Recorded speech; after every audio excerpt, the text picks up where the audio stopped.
Boa noite a todos. Bem-vindos aí à segunda edição do Scala K1. É um prazer receber aí todos os clientes, os convidados, pessoas que estão nos conhecendo pela primeira vez.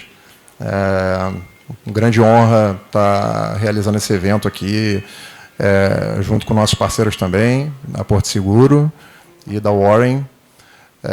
Espero que todos tenham aí uma excelente experiência. A proposta hoje é a gente trocar bastante experiência, trocar informações. A gente vai realizar, a primeira palestra vai ser realizada pela Porto Seguro. Então, o Bruno e o Alex, que são o economista da Porto e o gestor.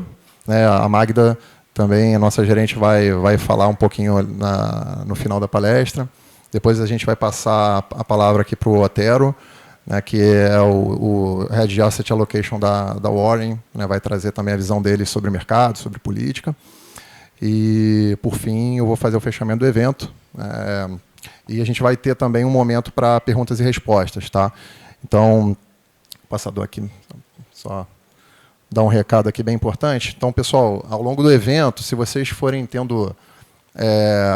quiserem realizar perguntas, a gente vai concentrar aqui nesse número, tá? Então vocês fiquem à vontade aqui para salvar esse número aqui e mandar por WhatsApp, tá? As perguntas. A produção aqui vai organizando elas para a gente fazer esse momento de perguntas no final, tá bom? E acho que é isso, né? Aproveitem, né? E fiquem à vontade, a noite é de vocês, tá bom? Porto. Então, Bruno, fique à vontade. A palavra está com você. Obrigado, Vitor. Bom, pessoal, vou começar a falar do cenário econômico, então. E vocês me avisam se estiver muito entediante, tá? Vamos lá. Então, vou começar a falar um pouco do cenário lá fora, primeiro. Então, eu queria passar para vocês o que a gente está vendo do cenário econômico e como que a gente enxerga, né? Como a gente chegou aqui, em que pé que a gente está e para onde a gente vai em seguida.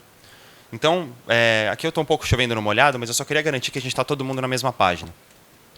Então, a visão de como a gente chegou aqui a gente enxerga essas pressões de inflação no mundo todo, né? Não é particular do Brasil, e há razões de oferta e demanda para explicar o quadro em que a gente está agora, né? Então, se a gente olha do lado da demanda, o que aconteceu foi que durante a pandemia, os governos e bancos centrais do mundo todo fizeram estímulos de toda sorte para impedir o impacto mais profundo da pandemia.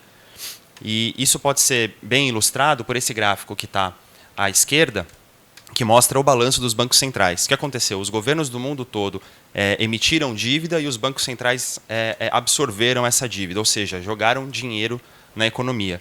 E podem ver que lá em 2008, por exemplo, quando houve uma expansão desse tipo, ou pelas mesmas razões, a expansão foi muito menor do que a gente viu agora, né? Esse gráfico aqui ele mostra como que é o balanço dos bancos centrais em proporção do PIB. Né? Então, lá em 2008 e 2009, subiu de alguma coisa como 10% para... não chegou nem a 20%, mas vamos arredondar aqui, 10 pontos percentuais. E agora, na pandemia, foi de perto de 35% para quase 60%, ou seja, alguma coisa da ordem de 25 pontos percentuais, é coisa pra caramba. Então é natural que a gente esteja enxergando esses reflexos ainda agora desse ímpeto que a autoridade monetária e fiscal deram para as finanças das famílias e para a economia como um todo. E do outro lado, o lado da oferta, a gente também teve uma série de impactos que resumidos nesse travamento das cadeias globais de produção. E aí eu trouxe para vocês esse indicador aqui do Federal Reserve lá de Nova York, em que eles mapeiam as pressões nas cadeias globais de produção. Esse negócio ele é desenhado para ficar entre mais 2 e menos 2, né? Ou seja, o neutro dele é no 0, e se ele está no patamar 2, quer dizer que está muito apertado, muitas pressões, e no menos 2 é que está tudo muito frouxo. E durante a pandemia ele chegou a bater 3 quase, e aí a coisa refluiu bastante, mas lá em 2021 a gente voltou a enxergar novas pressões vindo do lado da oferta. Consequência da guerra na Ucrânia, enfim, esses episódios de origem geopolítica que a gente, enfim, tanto lê no jornal. A boa notícia é que agora esse negócio começa a refluir. Então, do lado da oferta, as pressões elas estão, enfim, refluindo. Já do lado da demanda, ainda há bastante trabalho a ser feito. Então, como eu falei para vocês, o impacto que a gente viu nisso, o impacto que a gente viu disso tudo é os índices de inflação atingir patamares recordes, sobretudo no mundo desenvolvido. Então, aqui eu trouxe a inflação nos Estados Unidos para a gente dar uma olhada, que, enfim, resume bem o quadro, mas na Europa é semelhante, no Reino Unido é semelhante, no Japão é semelhante, enfim, economias no mundo todo. E esse gráfico ele vem lá desde 2000, para vocês verem que o patamar que a gente está vendo agora da inflação no mundo desenvolvido não foi observado nos últimos 20 anos, sequer nos últimos 50 anos. A gente tem que voltar lá para os anos 70 para ver como que essa coisa reagiu. E eu trouxe esse gráfico em particular separando bens e serviços, porque a inflação que a gente está vivendo ela tem essa natureza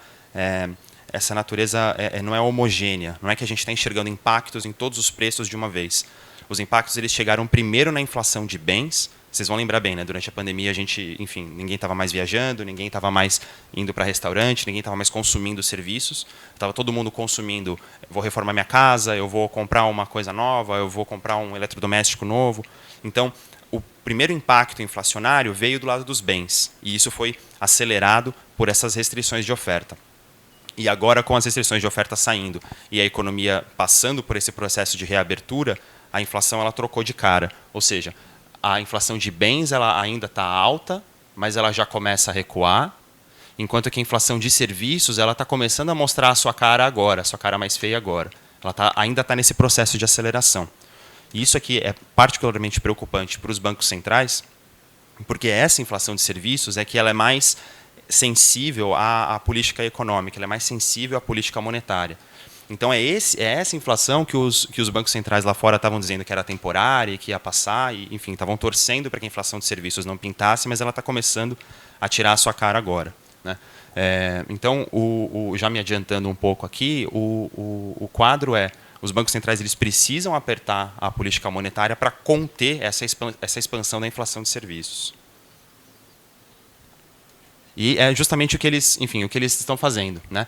Aqui no gráfico da direita, eu trouxe as taxas de juros no mundo todo, as taxas básicas aqui, ou seja, as taxas que os bancos centrais estipulam que serão praticadas nas economias, né? O Brasil aqui saiu na frente, né? A gente, enfim, leu bastante no jornal, né, que o ciclo monetário no Brasil se iniciou primeiro, e a gente atingiu um patamar muito alto, mesmo quando a gente compara com outras economias emergentes, como é o nosso caso. Mas no mundo todo isso aqui está subindo, né? Aqui a taxa de juros mais importante de todas, definitivamente, é a dos Estados Unidos, né, do Federal Reserve. E esse cara já está chegando perto de 4. Aliás, a projeção do próprio Banco Central americano é que ela chega em torno de 4,5 no ano que vem. E 4,5 não é uma taxa que a gente enxerga desde muito tempo atrás, né? Mas eu queria só chamar a atenção para esse movimento coordenado dos bancos centrais no mundo todo em empurrar suas taxas para cima, né? É evidente que as economias emergentes, aqui nesse gráfico, em azul escuro, eles praticam taxas mais elevadas, mas mesmo as economias avançadas também estão subindo suas taxas, né? Há alguns anos atrás era impensável juros na Europa estar em patamar positivo, né? Eles passaram 10 anos com patamar negativo e agora essa coisa está saindo. E por que é tão importante, por que eu estou chamando tanta atenção para essas taxas de juros dos bancos centrais? Porque eles estão meio que fazendo o trabalho todo de conter as pressões de demanda sozinhos. Notem que aqui no gráfico da esquerda eu trouxe como que está a cara da política fiscal das economias globais. E a gente enxergou uma expansão da dívida pública, seja nas economias avançadas, seja nas emergentes, e essa coisa não volta. A gente não volta para o patamar anterior. A gente não volta lá. No caso das economias emergentes, das avançadas, eles têm o benefício da dúvida, eles podem correr numa dívida mais elevada, né? Então, pré-pandemia era alguma coisa acima de 100%, e aí eles chutaram para 120% e agora está perto as projeções são para que volte para perto de 110%. E no caso das emergentes, essa coisa nunca mais volta, né? A dívida é crescente. Essa projeção aqui que eu trouxe para vocês é da FMI. E o destaque que eu faço aqui essas são projeções e que o cenário em que dá tudo certo, em que tudo se resolve, né? Então, qual que é a lição que a gente tira aqui, né? Lá em 2008, houve uma expansão da dívida no caso das economias avançadas, não houve tratamento dessa dívida, ela permaneceu alta, mas a gente viveu um ambiente de juros baixos, então era relativamente fácil para os governos rolar essa dívida. Agora a gente está num ambiente em que a dívida se elevou e não está mais tão fácil, porque o juro básico nos Estados Unidos, por exemplo, não é mais 0, agora é 4. Então, só resumindo, que talvez tenha ficado meio confuso, me animo com esse negócio. Do lado da política fiscal, existe muito trabalho a ser feito ainda, ou seja, existem muitos estímulos ainda na economia. Do lado da política monetária, esses estímulos estão sendo retirados. Só que essa retirada ela tem que compensar o que está faltando do fiscal. E como eu estou mostrando para vocês aqui, do fiscal não vai sair mesmo, então o monetário tem que puxar bem. Certo. E aí, agora, então esse é mais ou menos o quadro em que a gente está agora. O que a gente espera, ou o que a gente pode enxergar daqui para frente? Primeiro, o cenário básico, enfim, de todo mundo, do Federal Reserve, do Banco Central Europeu, do Banco Central Brasileiro, da Porto Seguro, enfim, é de que existe uma normalização dessas condições. Essa inflação ela segue elevada por um tempo, mas ela se normaliza à medida que a economia desacelera e os bancos centrais não erram a mão. O que eu quero dizer com erram a mão? Eles podem apertar tanto a política monetária que empurra a economia global numa recessão. Esse movimento coordenado de elevação das taxas de juros no mundo todo, a gente não viu na história recente. Então é difícil de entender como que essas coisas interagem. Né? Uma coisa é a economia americana está bem e existe um aperto monetário na economia europeia e aí a gente entende que a inflação na Europa cai. Mas não é o caso agora. O caso agora é todos os bancos centrais estão subindo os juros. Então, existe o risco deles já terem feito aperto demais e empurram a economia numa recessão. Ou, não, ainda não percebi que fiz muito aperto e segue apertando, e aí só descobre lá na frente que a economia, de fato, está num quadro recessivo. Né? O que está, como eu falei, né, nas projeções de todo mundo, é uma normalização. Ou seja, a gente não continua crescendo o que a gente cresceu no ano passado, mas também não entra uma recessão profunda. Uma leve recessão ou um PIB ao redor de 0, né, pensando nos Estados Unidos, ou, enfim, na economia global. E esse gráfico aqui da esquerda, ele mostra como que as condições financeiras, na linha azul claro, se relaciona com a atividade econômica. Eu trouxe aqui esse índice de gerentes de compras, eu não sei o quão familiarizados vocês estão, mas é um índice que se chama PMI, né, na sigla em inglês. E ele é uma pesquisa feita com diversos gerentes da indústria, e eles fazem um monte de perguntas sobre estoques, vendas, enfim, uma série de questões. E, tipicamente, esse índice ele se associa, ele se relaciona com a atividade econômica. Se ele está acima de 50, quer dizer que a economia está em expansão. E se ele está abaixo de 50, quer dizer que a economia está em recessão ou está para entrar numa recessão. E as últimas leituras dele, lá para os Estados Unidos, é que ela está perto de bater os 50. Né? Na saída da pandemia, fruto desses estímulos extraordinários, né, fiscal e monetário, a economia entrou numa expansão muito forte. A economia americana entrou numa expansão muito forte e agora ela desacelera. Se ele estacionar aqui nos 50, está tudo certo, é missão cumprida. Né? Você conseguiu promover o tal do pouso suave, ou do soft landing da economia americana. Se ele afunda para baixo de 50, aí os sinais de alerta começam a piscar. E se a gente compara ele com o índice de condições financeiras, está certo que a relação deles não é perfeita, mas existe alguma correlação aqui, a gente consegue observar, né, esses ciclos. Né? O índice de condições financeiras ele já sugere que a economia americana ela tem que estar se perceber em recessão no curto prazo. De novo, né, o risco todo é se a recessão é forte demais. Esse é o risco número 1. O risco número 2 é o gráfico da direita aqui.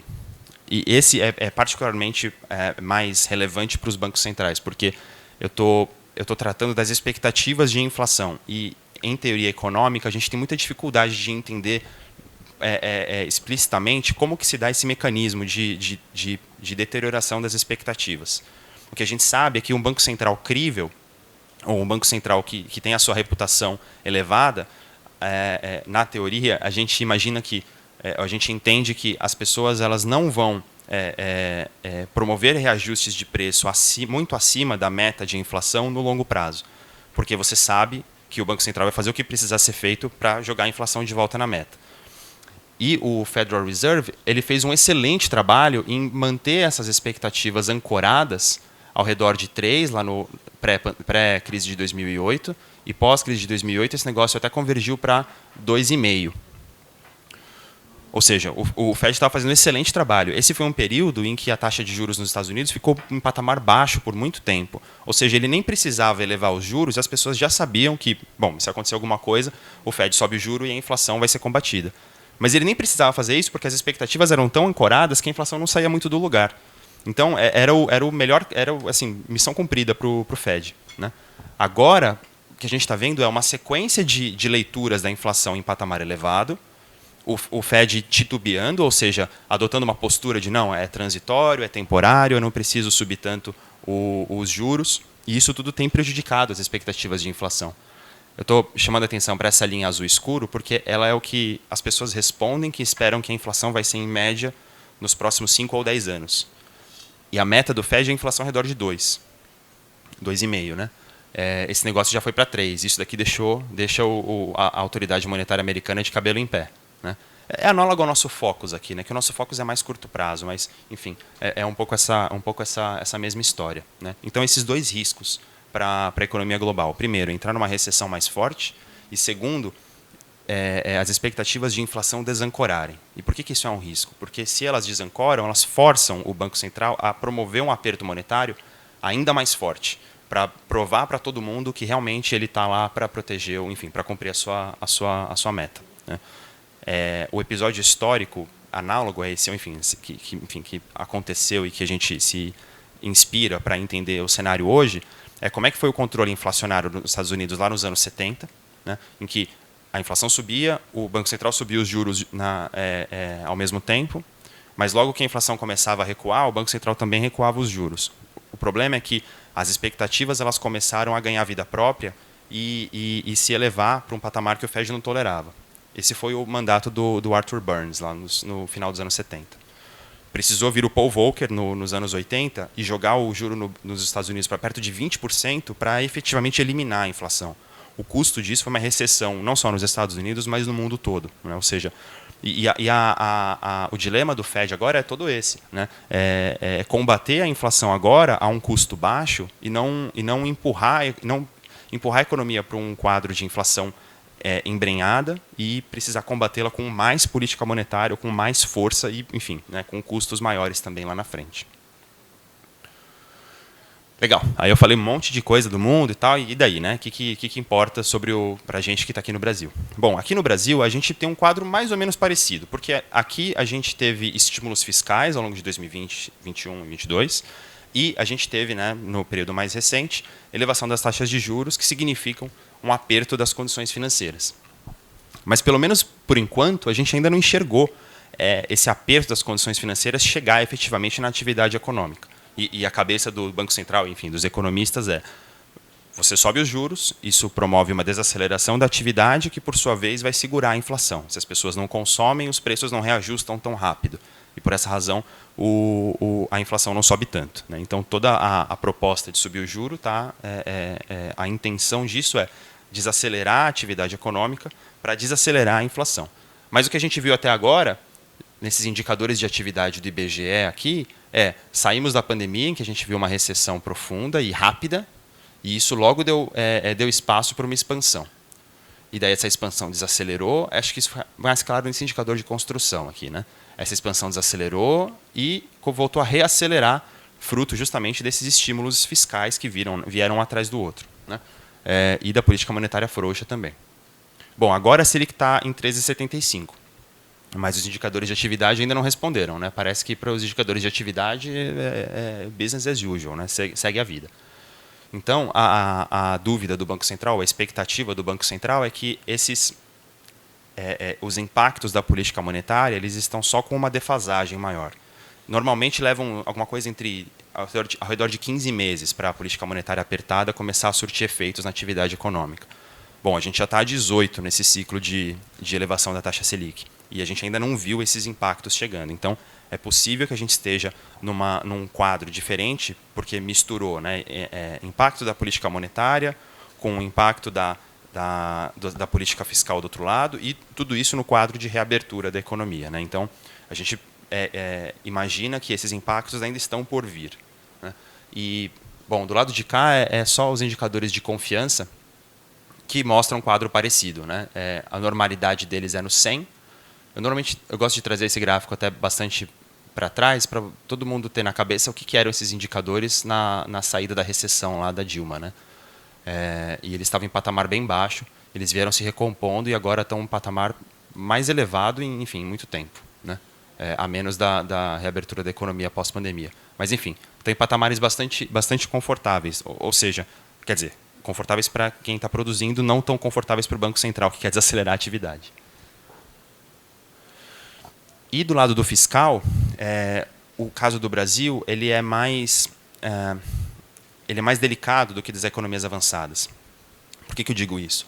De um lado, a gente tem aqui a nossa dívida PIB, que todo mundo se lembra muito bem, né, de quando ela começou a subir e jogou a gente numa recessão muito profunda, lá em 2015 e 2016. Notem que o patamar da dívida lá era outro do que agora, era muito mais baixo. E aí alguém pode perguntar, putz, mas se é tão, por que importa, né? Se era tão baixo e teve tanto impacto, agora está tão alto, esse negócio não importa. Ele importa, na verdade. O que importa, na verdade, é a trajetória dele. E o que você espera, o que as pessoas esperam que vai ser a dívida lá na frente. Como eu mostrei para vocês, a dívida dos países avançados ela roda ao redor de 100%. E está tudo certo, a economia deles é estável, a moeda deles é estável, os juros são baixos. Já aqui, a gente estava com a dívida em 60% e estava todo mundo de cabelo em pé. Por quê? Existia o risco, ou um risco elevado dessa dívida não ser paga e dela entrar numa trajetória insustentável. Então, esse era o grande risco que deixou, pelo menos a mim, bastante preocupado durante a pandemia, porque a gente elevou a dívida para um patamar recorde e não tinha muita horizonte de como que isso ia ser repago, né, repagado. Bom, mas acontece que a consequência, ou pelo menos para mim, uma consequência inesperada da pandemia foi essa elevação dos preços de commodities. E isso ajudou muito as contas fiscais brasileiras, porque a gente é um país tipicamente exportador e produtor de commodities. Então, quando os preços de commodities estão altos, o governo brasileiro arrecada mais impostos. Aqui no painel da direita, eu mostro justamente a variação das receitas do governo, das receitas recorrentes, como proporção do PIB, em azul, e em laranja, os preços, a variação em 12 meses dos preços globais de commodities. E aí eu adiantei em 6 meses, porque a gente consegue ter uma perspectiva de projeção. Então, o que eu mostro aqui? As receitas recorrentes do Brasil elas afundaram durante a pandemia, razões óbvias, né? A economia fechou.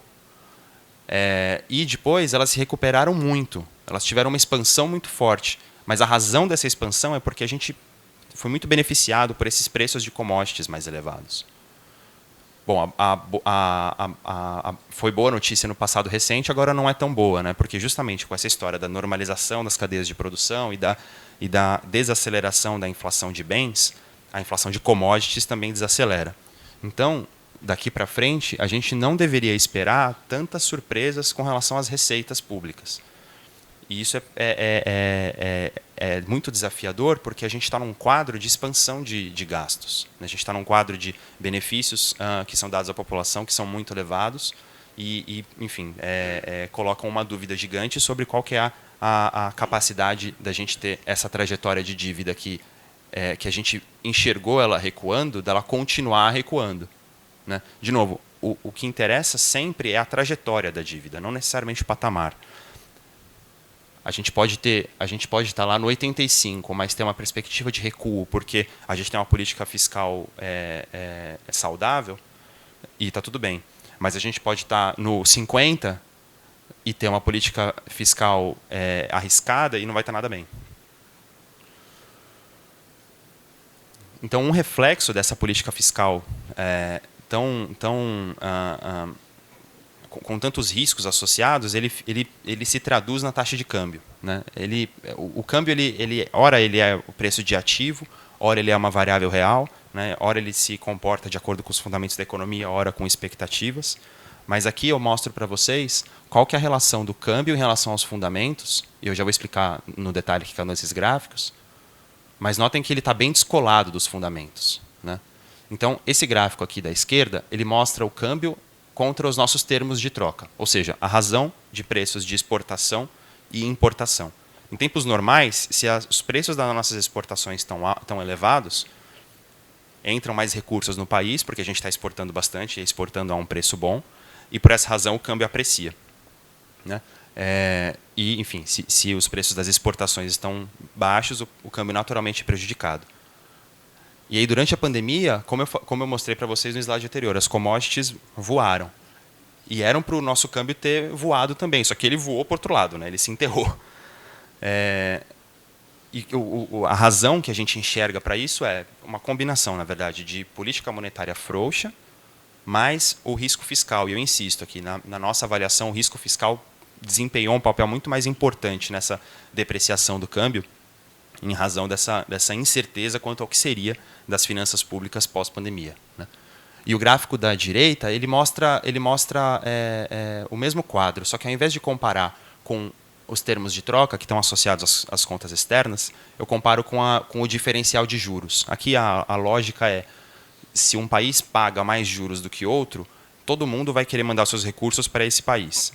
E ao mandar os recursos para esse país, o câmbio desse país tem que valorizar, certo? E aí, no Brasil, pós-Dilma, esse diferencial de juros ele diminuiu e o câmbio valorizou. Né? Veio para esse patamar aqui. E aí, quando esse diferencial de juros começou a andar contra, o câmbio, enfim, passou a desvalorizar. E daí, durante a pandemia, o diferencial de juros se ampliou muito. Mas aqui é natural, porque normalmente em crises, países emergentes tendem a sofrer mais. O juro sobe e o câmbio desvaloriza, eles vão na contramão. Mas depois que a situação normaliza, esse negócio tinha que voltar. Né? Então, olhem, por exemplo, como é que foi lá em 2007 e 2008. Né? O diferencial de juros se ampliou e o câmbio desvalorizou. Eles andaram contra, mas depois eles se encontram. Durante 2014 e 2015 é a mesma coisa. Né? Todo mundo preocupado de como é que vai ser a política fiscal da Dilma. O diferencial de juros se amplia, mas o câmbio desvaloriza. Mas aí, depois que a coisa se normaliza, esse cara volta para cá.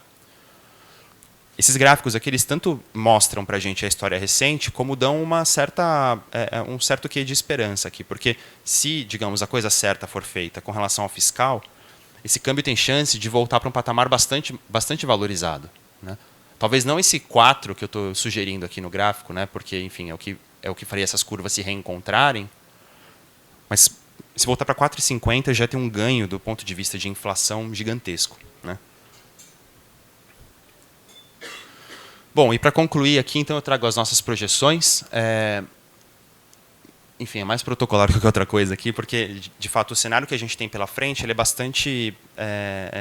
parece ser bastante binário. Né? Parece que ou a coisa se acerta ou a coisa desanda. Né? Esse cenário ele é meio que um meio do caminho, no sentido de que o câmbio segue no mesmo patamar de 5,25, né, em torno disso. O IPCA ele desacelera e ele recua para patamar próximo da meta, mas não de maneira tão rápida, porque realmente os desafios são grandes e ainda há muito a que se fazer.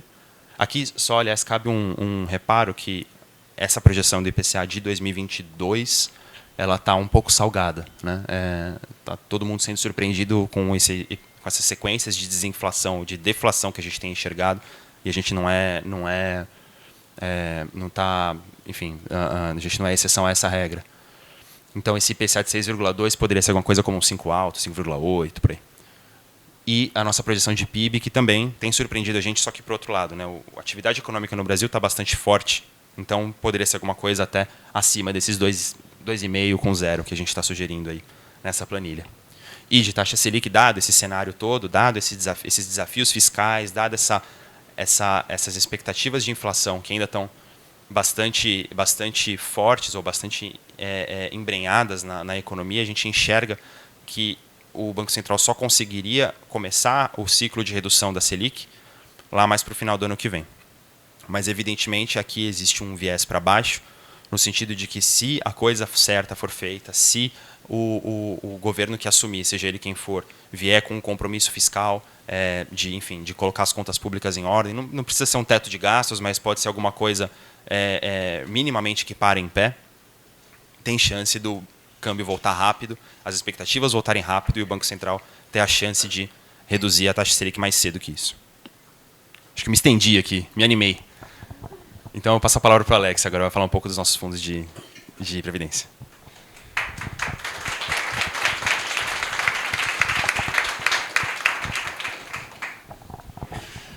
Obrigado, Bruno. Boa noite, pessoal. Obrigado, Calum, também pela oportunidade. Bom, como é que a gente traduz tudo isso que o Bruno falou em ganhar dinheiro, né? Afinal, o que interessa para todo mundo é rentabilizar o seu patrimônio. E a nossa estratégia, né, ao longo de todo esse, vou falar aí dos últimos, praticamente desde a pandemia, né, tem sido o movimento mais relevante dos mercados, tem sido nessa linha de que o Bruno mesmo falou, de dar prioridade aos títulos atrelados à inflação. Assim, basicamente, nos últimos 12 meses, 18 meses, a gente tem carregado posições bem mais relevantes, né, bem mais concentrado bem as posições dos nossos fundos nesses títulos de inflação. Por quê? Exatamente por esse cenário que o Bruno descreveu, de que a gente acreditava que toda essa expansão fiscal e monetária de todos os bancos centrais, ao mesmo tempo, iria gerar inflação no futuro. Tá? Então, a gente, basicamente, nos últimos, como eu falei, nos 18 meses, a gente carregou muita posição em títulos de inflação de curto prazo. E por que de curto prazo? Exatamente porque os títulos de curto prazo de inflação, eles respondem mais à inflação. Os títulos de inflação de longo prazo, eles respondem mais ao fundamento do país. E na medida em que a gente viu todo esse risco fiscal, né, que o mercado atribuiu, né, a essa política toda que foi feita para combater os efeitos da pandemia, a gente vê que os títulos de inflação, né, de longo prazo tiveram uma performance muito ruim, que é esse aqui, o IMAB5+, né, e a gente vê que tem uma performance muito ruim. Momento de aversão a risco e tudo mais, então foi um momento em que o mercado exigiu mais prêmio. O Tesouro passou a emitir muito mais, a dívida aumentou muito, então o mercado passa a exigir mais prêmio. E, né, mais recentemente, acreditando que o Banco Central estava tendo sucesso no seu trabalho e principalmente com a mudança de postura dos bancos centrais, dos outros bancos centrais do mundo, a gente começou a migrar as nossas posições para títulos pré-fixados de curto prazo. Por quê? Porque exatamente nesse sentido de que a gente acredita que o próprio presidente do Banco Central tem demonstrado isso nas apresentações dele, que boa parte da nossa inflação é importada. Seja porque o preço de commodities subiu, seja porque o nosso câmbio desvalorizou. Então, muita da nossa inflação foi importada. Claro que a gente ainda teve os nossos choques próprios aqui, né, como esse risco fiscal, na medida em que houve um aumento de dívida para pagar benefícios e tudo mais. Então, você acaba gerando uma pressão também, né, que é de consumo mesmo, né, porque você deu muito dinheiro para uma população que tem uma propensão marginal a consumir muito elevada. Então, a gente acabou, né, tendo essa elevação da inflação por diversos motivos. Porém, como eu estava dizendo, a gente acredita que finalmente essa reversão do movimento está chegando. Na semana passada, né, a gente viu que o Banco Central manteve a taxa de juros em 3,75 e na nossa cabeça, lá na gestão propriamente, a gente, divergindo um pouco dos economistas, a gente acredita que essa queda de juros vai se dar um pouco antes, né, do que o pessoal da economia. A gente acha que tem uma chance relevante de ainda no primeiro semestre do ano que vem essa taxa começar a cair. Tá? E por que disso? Porque a gente acredita que a eleição vai ser meio que um ponto determinante aí para a política fiscal a partir do ano que vem. A gente acha que houve uma convergência para o centro dos dois candidatos principais aí. E uma vez que isso acontece, o mercado, né, o próprio Banco Central, como falou nos últimos comunicados, ele fica tem mais liberdade para acreditar que a política fiscal vai fazer o papel dela, não vai ter uma expansão tão grande de gastos que geraria mais inflação. Então, essa combinação toda, a gente tem feito essa mudança no nosso portfólio, a gente diminuiu a nossa alocação em títulos de inflação de curto prazo e passamos a alocar em títulos pré-fixados de curto prazo. Tá? Então, essa foi a nossa estratégia principal. Porém, como vocês veem aí, tem sido um ano bastante difícil na renda fixa, né? Então, com todas as taxas abrindo bastante ao longo do ano. E aí a gente vê que o resultado de todos os índices de renda fixa perdem do CDI. Tá?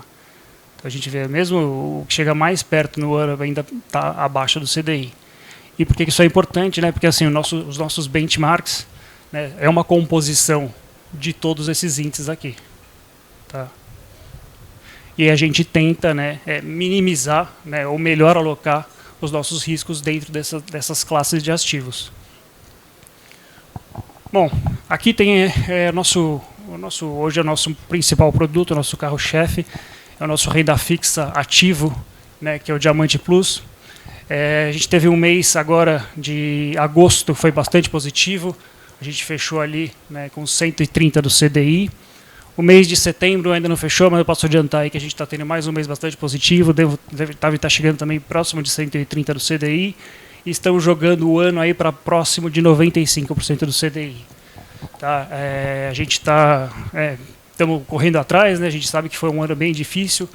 A gente provavelmente fez essa migração do juro real para o juro nominal um pouco antes da hora, né? A gente acreditou, a gente foi surpreendido, né? Afinal de contas teve uma guerra no meio do caminho, teve acho que o próprio governo, na tentativa de melhorar sua popularidade, apostou em mais medidas, né, de expansão fiscal.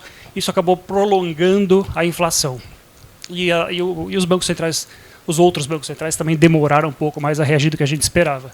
Então provavelmente a gente fez essa mudança um pouco antes do período, mas agora, né, o mercado está convergindo mais para o nosso cenário.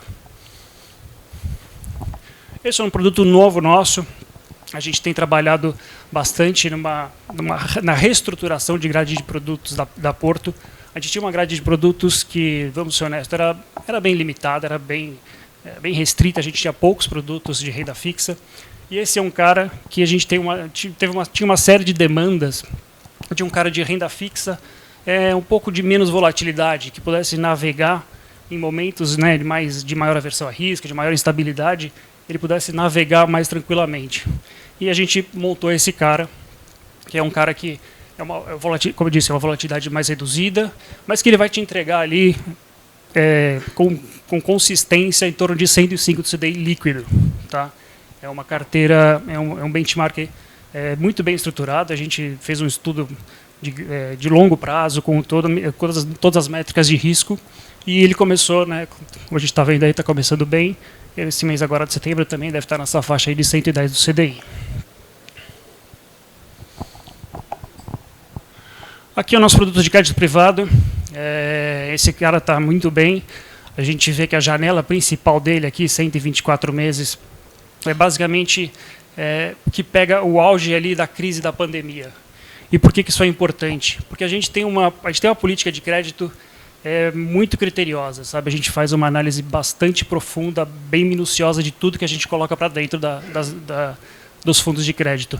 Então, tudo que a gente compra de crédito para os fundos, a gente compra também para holding, Porto Seguro, compra para a nossa previdência fechada, que é onde está o meu dinheiro, de todo mundo aqui. Então, assim, tudo que tem de crédito na Porto é um nível de seleção altíssimo. Tá? Então, é por isso que assim, essa carteira e a gestão de liquidez e tudo mais é tudo muito bem feito. Então, a gente vê que ele tem uma rentabilidade muito sólida em qualquer janela, em qualquer período aqui. E a gente, claro, aproveitando essa nossa expertise, a nossa gestão de liquidez muito boa, a gente conseguiu, lá no auge da pandemia, montar uma carteira no momento que o mercado estava todo desesperado, vendendo papel, a gente comprou bem. Bom, esse é o nosso produto ele tem um nome de inflação, né, e esse é uma briga nossa lá interna. Apesar dele ter o nome de inflação, esse é um cara de juro real. E por que eu falo isso? Porque ele tem a inflação desde a 2023 até a 2060. Tá? Então, o comportamento dele é muito mais ligado aos fundamentos macroeconômicos do país do que a inflação propriamente dita. Apesar dele ter títulos que pagam um componente da rentabilidade, é a inflação, a reação dos papéis à inflação é muito menor na hora que você mede isso numa NTNB mais longa. Então, na verdade, esse cara ele responde muito mais, como eu estava dizendo, aos fundamentos do país do que propriamente à inflação. E aí a gente vê daqui nesse ano, né, ele está dando praticamente 50% do CDI, justamente por isso, porque esse aumento de prêmio que a gente viu, né, a demanda de prêmio do mercado no primeiro semestre, tirou muito da rentabilidade. E agora agora no segundo semestre a gente acredita que isso vai começar a melhorar, principalmente, como eu falei, né, depois dessa convergência ao centro dos candidatos, essa política fiscal mais responsável, que é a promessa deles. Bom, e agora fazer uma propagandazinha aí. Esse é um novo fundo que a gente está lançando, né, exatamente por essa reclamação que a gente sempre teve. Porque muitos clientes nossos reclamavam, bom, é o fundo de inflação, mas ele não me entrega a inflação está alta e eu estou rendendo metade do que está dando a inflação. Então, pensando nisso, a gente criou esse produto, né? É um cara que o indexador dele é o IBA-B5, que são as NTNBs com vencimento em até 5 anos. Tá? E essas NTNBs, sim, elas respondem à inflação. Assim, e o que a gente tem, além disso, a gente tem uma gestão ativa dentro desse cara. O que eu quero dizer com isso? A gente está passando agora por 3 meses de deflação. Então, essa deflação ela gera um impacto muito maior nas NTNBs ainda mais curtas, que são as 23 e 24, e menos na 25, 26 e 27, que são os 5 primeiros vencimentos. Então, a gente faz essa gestão ativa, tentando fugir dessas deflações. Então, e aqui, essa propaganda aqui que eu acho que é a melhor do potencial desse fundo. Eu acho que esse cara tem um fit com a Previdência excelente. A gente vê que numa janela de 10 anos, olha a rentabilidade desse indicador, que é o IOB5, 250%, contra 170% do CDI e 100% da inflação. Então está mais do que provado aí que é um cara que te dá um retorno muito bom. Tá? Ele tem tudo a ver com a Previdência. Você vai fazer a Previdência, é um longo prazo. Você vai comprar um fundo que você quer, sei lá, colocar R$1.000 e daqui 10 anos você quer comprar as mesmas coisas com X valor que for lá na frente. O que importa é o poder de compra. Então é isso. E além disso, você vai ter um ganho de capital muito relevante. Ele te dá muito acima do CDI e da inflação. Esse cara eu gosto muito, acho que assim, a gente deveria ter, eu brinco até com a Magda, isso aqui deveria ser o caixa de todo mundo, que é o que importa, é você ter o poder de compra. É aquele negócio, você dá 130 do CDI ou 150 do CDI, numa taxa de 2%, é 1% de ganho a mais. Você dá 110 do CDI numa taxa de 14, como é hoje, é 1 em 40. Então, assim, medir por percentual do CDI é muito relativo. Acho que a hora que você vê esse retorno absoluto e compara com as suas, né, com o seu custo efetivo, a gente vê que esse cara tem tudo a ver com a Previdência. Bom, e aqui a parte dos multimercados, né, que no nosso caso são os nossos balanceados. E a gente vê que a Bolsa está sofrendo ainda, em 12 meses ainda está 8 negativo, no ano 4 contra o CDI de 7. Então, como eu falei, hoje em dia o único ativo de risco, né, o único indicador que ainda tem algum que te entregaria o CDI é o próprio CDI. Além do CDI, nada mais te entregaria o CDI. Né? E acho que nosso call de bolsa ainda é muito positivo. Acho que no relativo, a nossa bolsa sofreu demais. O Bruno citou diversos motivos pelos quais ela sofreu, toda essa questão de aversão a risco. Mas assim, acho que a gente tem empresas que estão acostumadas a viver nesse mundo de inflação. Tá? A gente tem bancos que estão acostumados com essas empresas, os próprios gerentes de compras e tudo mais, eles estão acostumados com esse mundo inflacionário. Coisa que não acontece nas economias desenvolvidas há 30 anos. A gente sempre passou por isso. Então, acho que as empresas vão entregar e estão entregando resultados muito bons. Então, na hora que a gente tiver uma reversão dos fluxos, né, que voltar a ter fluxo para o Brasil, que diminuir essa incerteza que a eleição causa, a Bolsa tem um potencial muito grande para andar. Tá? Então, aqui só para mostrar, no último, na mesma linha, aí, no último mês também foi um mês bastante positivo, né, deu 4% no mês, praticamente o ano, né, porque a gente vê que a Bolsa estava muito negativa e ela tira muito desse resultado. Então é isso, né, as nossas estratégias foram essas, mas acho que o que tem que, tentando olhar para frente, o que a gente está olhando aí para frente agora, assim, a gente está há 5 dias da eleição e o mercado nunca esteve tão complacente ou tão indiferente com uma eleição tão próxima. E acho que muito disso se explica exatamente, como eu falei, pela essa convergência ao centro dos candidatos. Tá? Então, pelas últimas declarações dos dois, espera-se que nenhum faça grandes loucuras. Cada um vai ter o seu viés, é óbvio, mas acho que a direção está meio que dada. Então, acho que o que a gente tem feito é aumentado um pouco o nosso risco, mas ainda na parte pré-fixada de curto prazo. E por que disso, se eu estou falando, é meio contrassenso, se eu estou falando isso, que a coisa vai ser boa. Porque lá fora é que tem muito risco. Então, a gente está no meio de uma guerra, que a gente não sabe o que o Putin pode fazer amanhã, né? Então, assim, lá fora tem muito risco. Então, a gente aumentou o risco nessa parte mais curto prazo, que é onde a gente consegue controlar um pouco mais. Bom, agora passo a palavra para a Magda.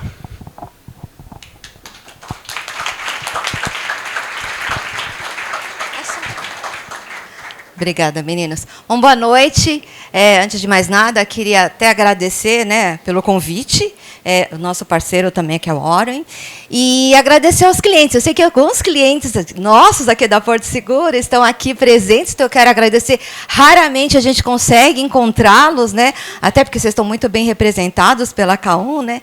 Mas a gente, como Porto Seguro, queria conhecer. É bom estar assim junto com vocês, é bom conhecê-los. E aí, pelo menos, se tiver algum problema, você sabe a quem xingar, né? Não só a eles, mas pode me xingar também, não tem problema nenhum. Então, a mim coube falar um pouquinho do que a Porto Seguro faz. Nós temos o nosso gestor e o nosso economista aqui, mas qual o diferencial da Porto, né? Como vocês veem, eu não tenho nenhum olho verde para eles virem trabalhar comigo, né? Mas por que a Porto tem esse diferencial? Acho que o que é importante é, de repente, a gente tem vários ciclos na nossa vida, né? Eu tenho lá desde crianças dentro da Porto Seguro, eu tenho pessoas mais jovens, mais adultas, mais sêniores. Então, eu tenho todo o perfil de cliente. E a gente vai crescendo e vai tendo uma mudança na nossa vida. E a Porto tem esse diferencial que eu acho muito bacana. Eu vim de mercado, eu não sou da Porto há muito tempo, mas essa diferença entre ter numa única proposta um perfil mais conservador, um perfil mais arrojado, um perfil mais moderado. Então, eu consigo diversificar tudo isso numa única proposta. Então, é isso que a gente quis demonstrar aqui, até com a ajuda do Alex, né? Ele me ajudou aqui na carteira recomendada. Ele mostrou aqui, eu tenho perfis conservadores, inclusive ele já colocou aqui o nosso inflação curta, né? Que eu estou para lançar, está em vias de ser lançado, porque quando a gente vai lançar um fundo, eu preciso ter o mínimo necessário, que eu conto com vocês aqui hoje, tá? Tipo assim, eu sou bem vendedora. Eu tenho o Selection, né, que já entrou, e o crédito privado. Então, aqui seria uma carteira de perfil conservador. Aí tá, eu não quero só isso, eu quero colocar uma coisa mais moderada. Então, eu tenho ali, ó, você vê que eu tenho aqui fundos que é mais conservador. Eu coloco aqui, ó, um Diamante Plus, que ele tem uma vol maior, ele é um pouquinho mais salgadinho. Então, eu posso colocar aqui, então ele fez para mim um perfil, uma alocação aqui. É necessário que siga aqui? Não, mas é uma indicação nossa, né? Então, acho que isso é para vocês terem uma ideia. E aqui ao lado, ele também colocou para mim a vol. Para vocês terem uma ideia, a vol do fundo mais conservador, a vol do fundo mais moderado, e aqui aquele mais apimentado, né? Então, eu coloquei aqui Diamante Plus, o inflação curta, o inflação e o Diamante multimercado, que ele acabou de comentar. Então, este que é um diferencial bacana, até o Vitor, né? O Vitor e a equipe toda, eles já têm isso no DNA, eles já costumam fazer essa diversificação, porque a gente consegue surfar em diversos perfis. De repente, é um momento, nós temos em momento de eleição, todo mundo sabe, e, de repente, eu consigo surfar neste fundo específico. Então, acho que isso é um grande diferencial da Porto Seguro. Tá? Eu estou vendo que tem uma pessoa lá levantando, acabou. Então, eu tenho mais algum outro slide aqui, mas acho que essa daqui eu já estou terminando, tá? Tá vendo como é que é? Chegar na última é assim, né? Mas acho que o que eu queria comentar mesmo é isso, né? Como a Porto Seguro tem esse diferencial, nós temos, sim, uma série de... existe uma reunião diária, se eu não me engano, para que a gente tenha esse conforto de eu poder vender aqui. Não sou eu quem lida com isso, são os meninos. Mas para que eu possa vender, para que eu dê a minha cara a bater, dizendo que vocês podem me procurar, é porque eu tenho essa confiança aqui por trás. Eu tenho quem me segura, eu tenho quem está cuidando do dinheiro de vocês. Então, é com esse objetivo que a gente veio se apresentar aqui e mostrar, olha, realmente estamos aqui, clientes, estamos à disposição. Agradeço, né, pelo convite e, principalmente, a vocês por estarem aqui essa noite. Muito obrigada.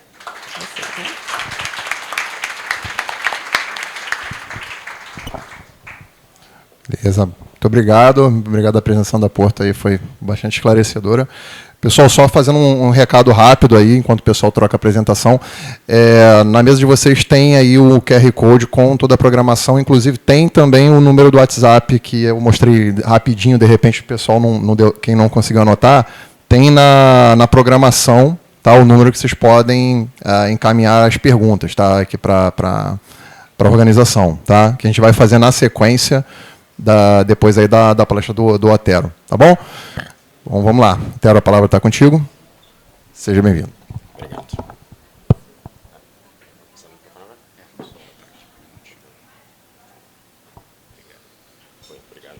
Bom, boa noite, pessoal. Enquanto eu estava ouvindo o time da Porto falar, e eu cheguei à conclusão que a nossa cota de patrocínio foi pequena, né? Porque vocês falaram primeiro, eu fiquei para o final e ainda vou disputar com a comida, então eu estou ferrado. Vocês ficarem acordados até o final já é lucro para mim, tá?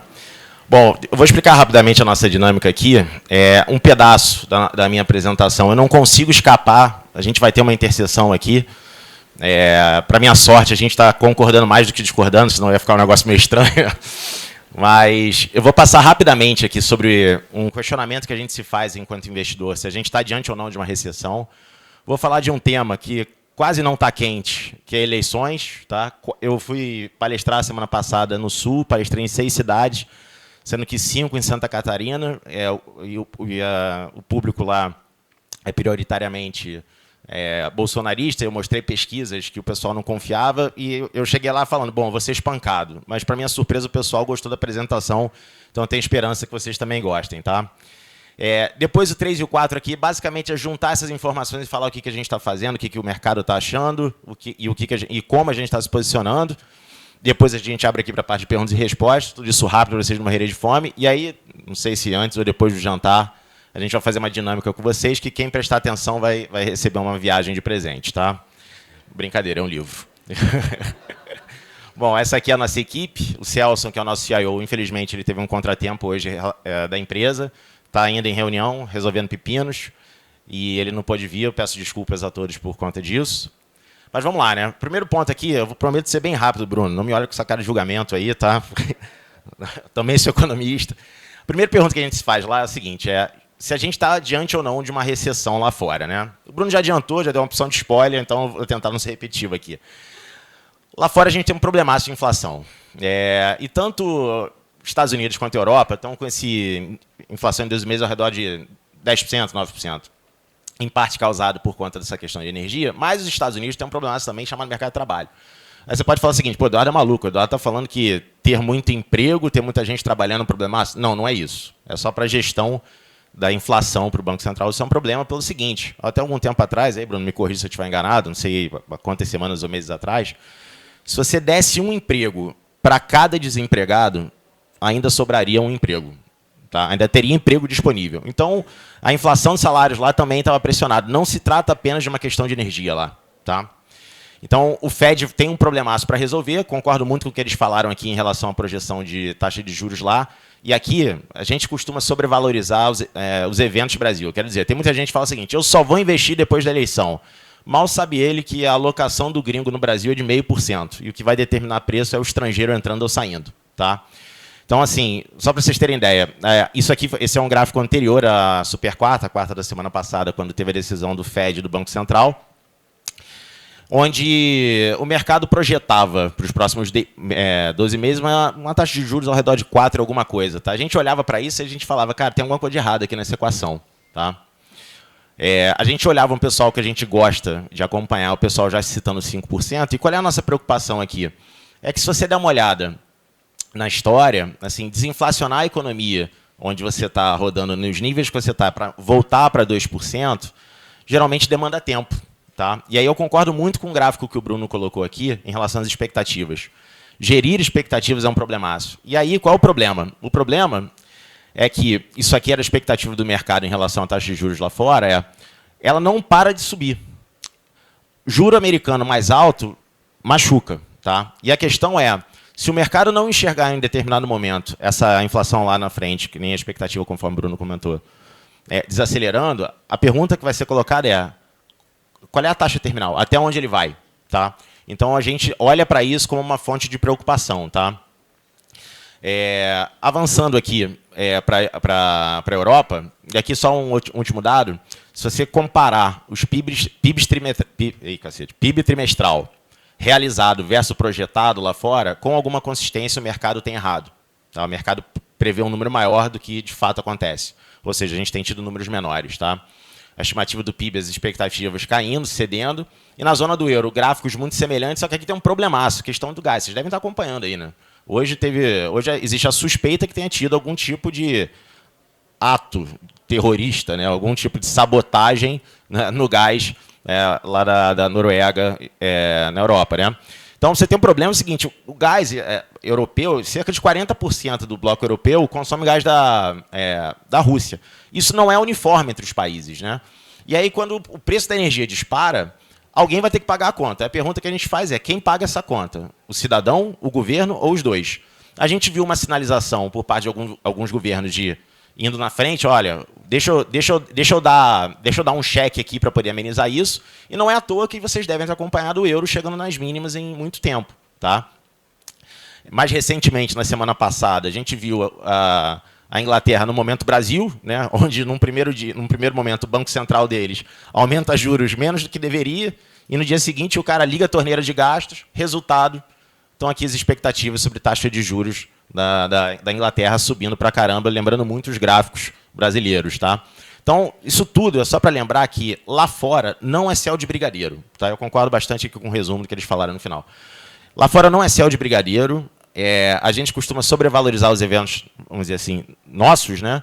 Mas isso aqui vai ser super importante para a definição de preço. Tá? Então, a gente precisa estar atento a isso. E aí, por último, eu vou falar rapidamente de China.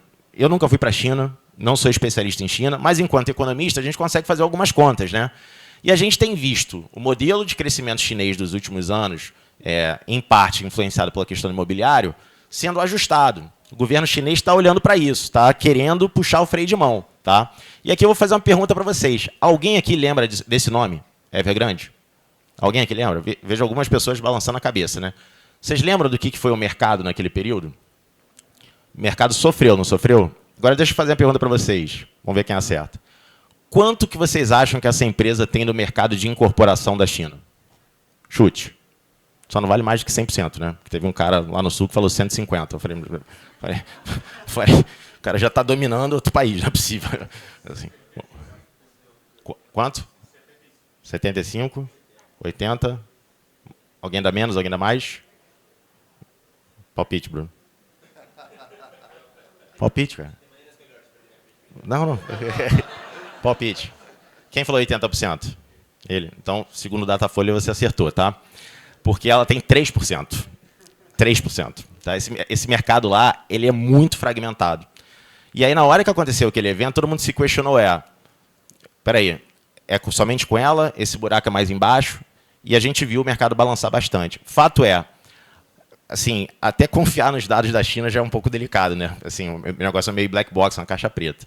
É um mercado ultra mega fragmentado, a gente tem visto o governo tentando desacelerar e a gente precisa acompanhar de perto como é que vai ser essa desaceleração lá. Tá? E é natural que isso tenha influência no preço de alguns, na demanda por determinados ativos. Você pega aqui produção de cimento e aço despencando lá.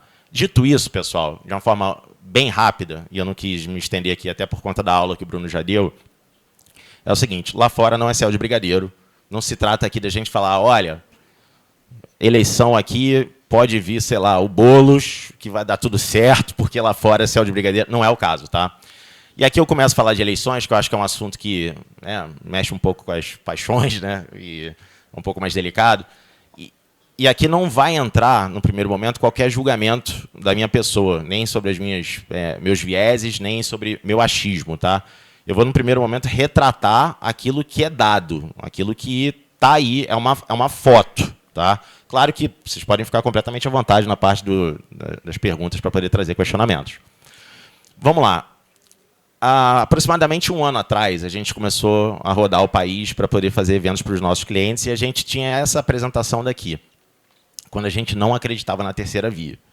E aí a gente apanhava muito. Todo mundo fala, por que você não acredita na terceira via? Tá?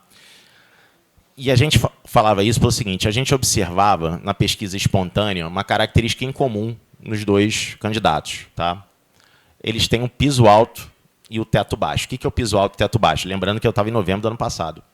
Se você chegasse numa sala para 10 pessoas, 6 ou 7, sem dar nome, falariam que iam votar no Lula ou no Bolsonaro. Tá? Isso é uma informação muito forte para a gente.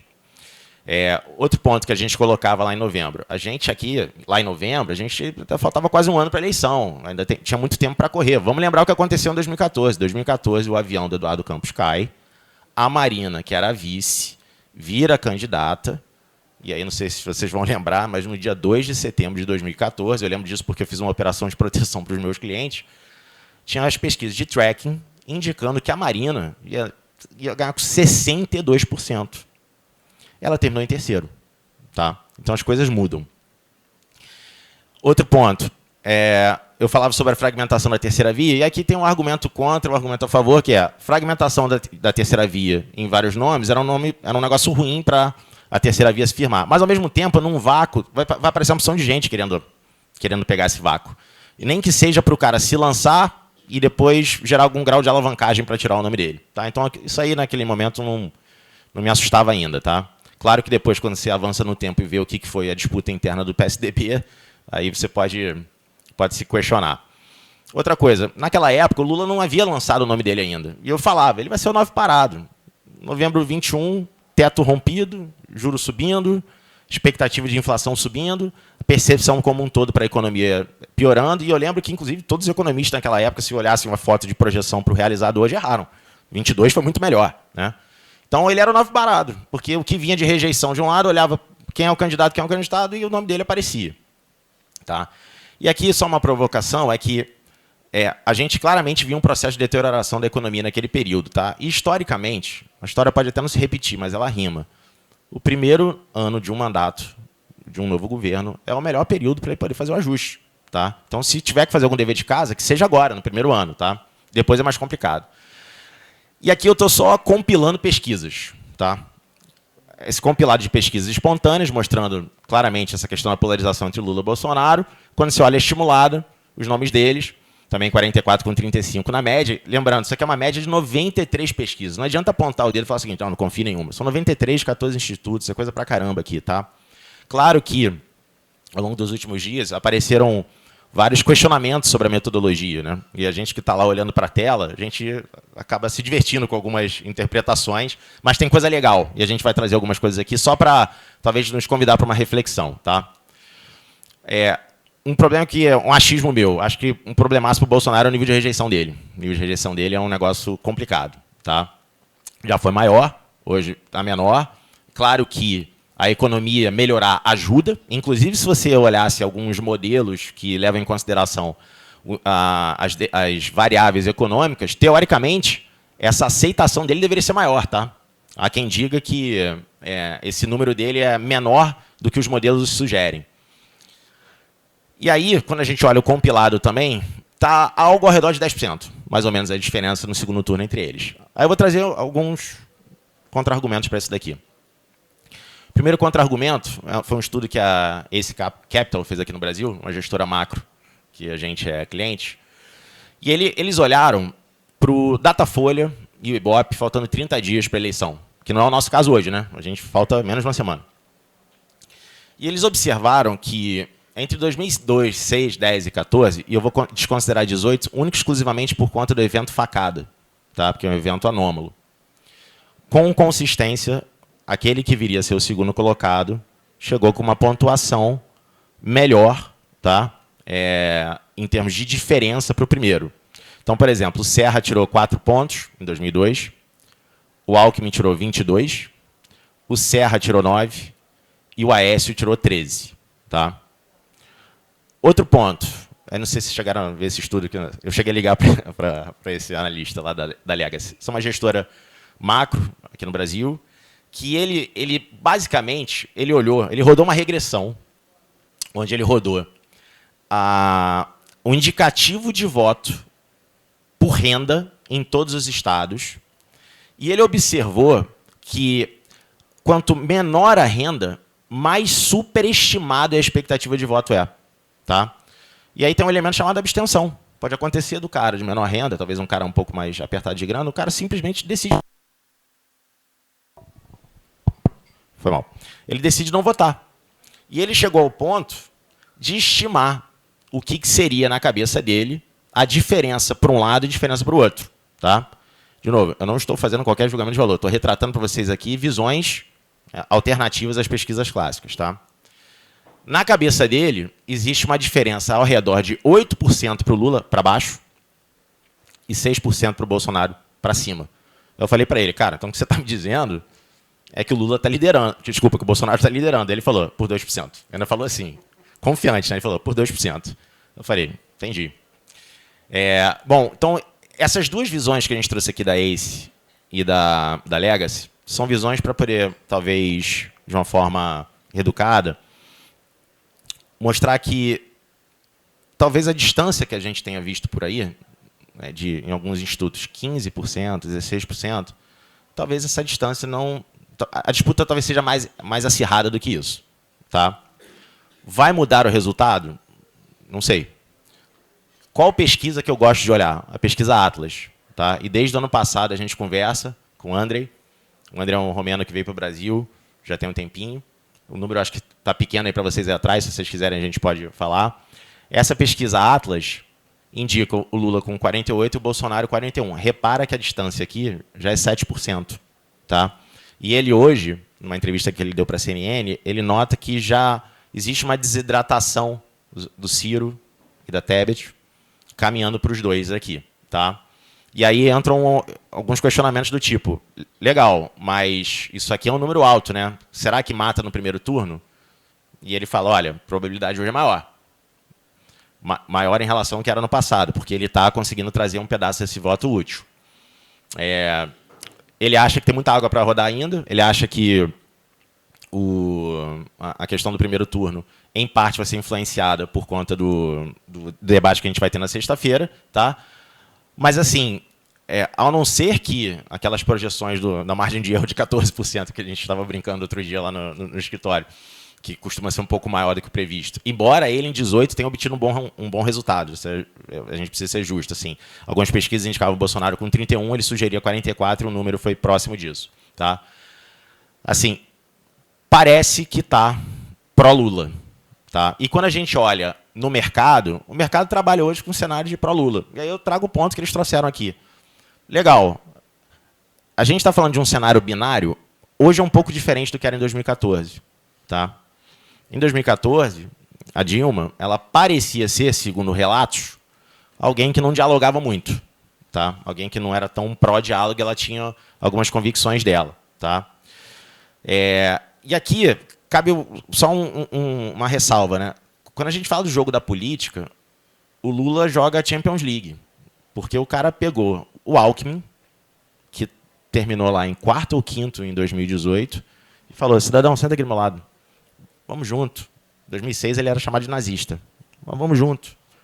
Vamos lá, vamos estar do lado certo da história. E ele traiu o eleitor de centro. Pelo menos partes. Tá? Hoje ele fez um jantar, uma reunião com o empresário, e ele falou que ele vai ser mais pró-social do que fiscal. Tá?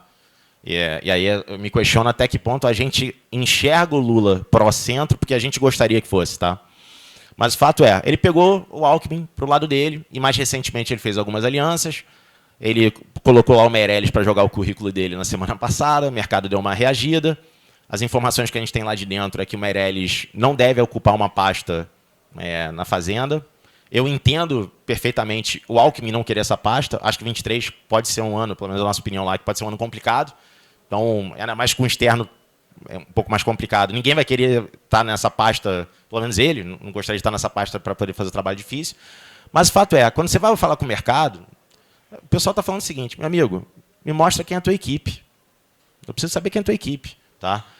E o mais curioso é que quando a gente conversa com o mercado e conversa com as conversas dele com o estrangeiro está assim, olha, eu estou preocupado se vai ter passagem de faixa. Vai continuar a democracia? Eu estou fora, eu ainda estou fora de Brasil. Então, o estrangeiro chegou até o ponto de comprar o argumento de que a democracia pode acabar aqui no Brasil. E o cara está fora. Tá? É aquele negócio, assim, na linha do que eles falaram, a gente teve um movimento de venda de Brasil pesado. Até algum tempo atrás, a gente viu a taxa de juros a 2%. Muito investidor que nunca tinha comprado bolsa, comprou bolsa. Comprou bolsa, não tinha preparo para tal, a taxa de juros começou a subir, lá fora deu uma piorada, o estrangeiro olhava para o Brasil e falava, ih, esse filme de novo não?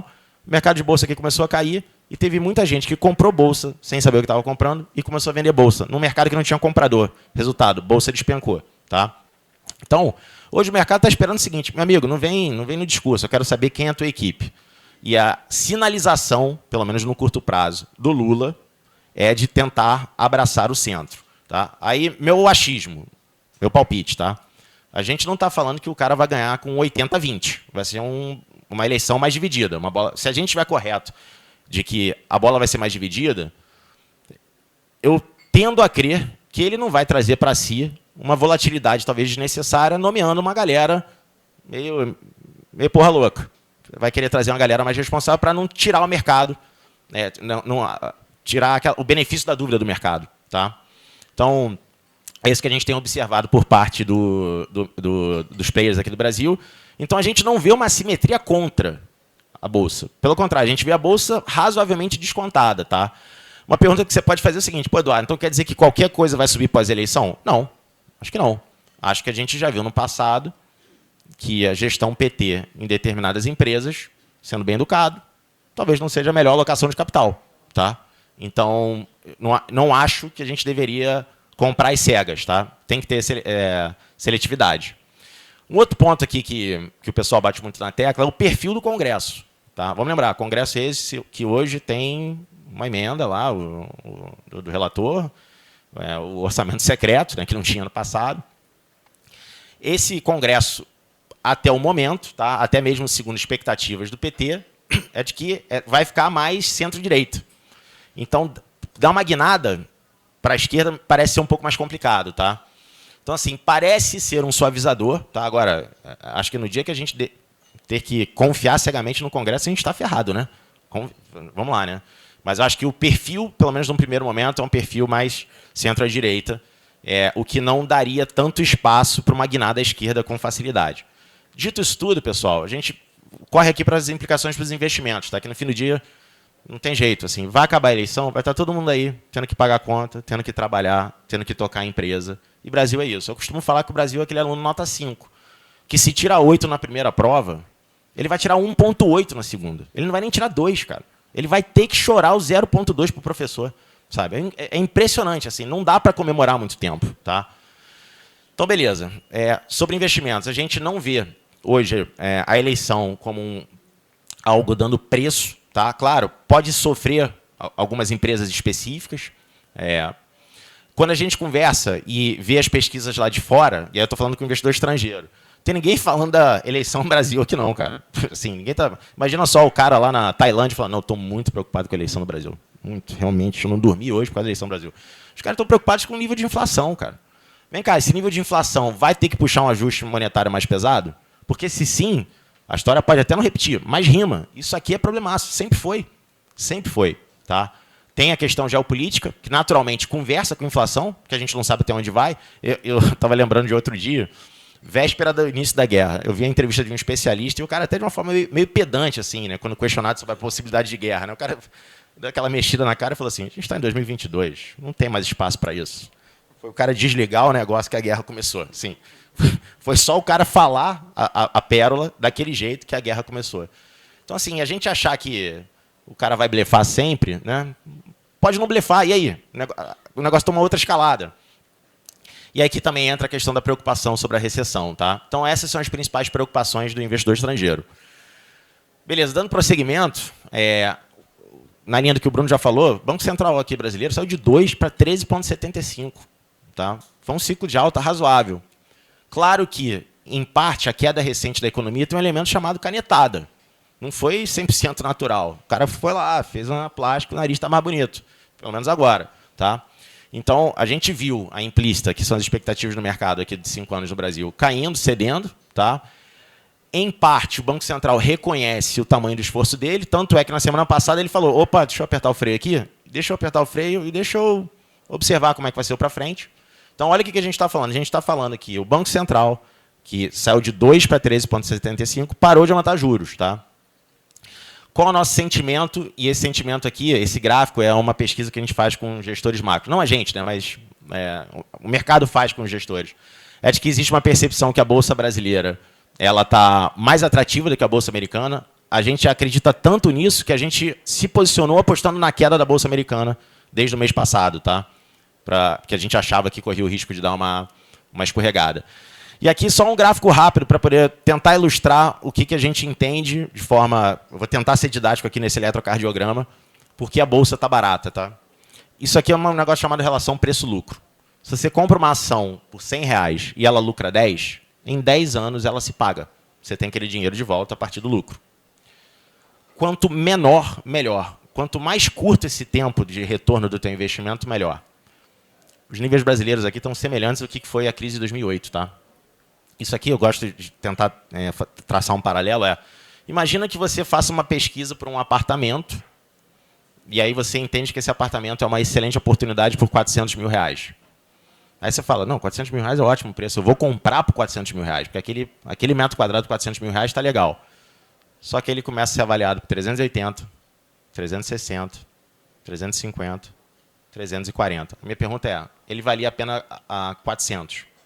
Hoje ele está 350. Você ficaria mais tentado ou menos tentado a comprar? Oi? Outro? Não, como assim, cara?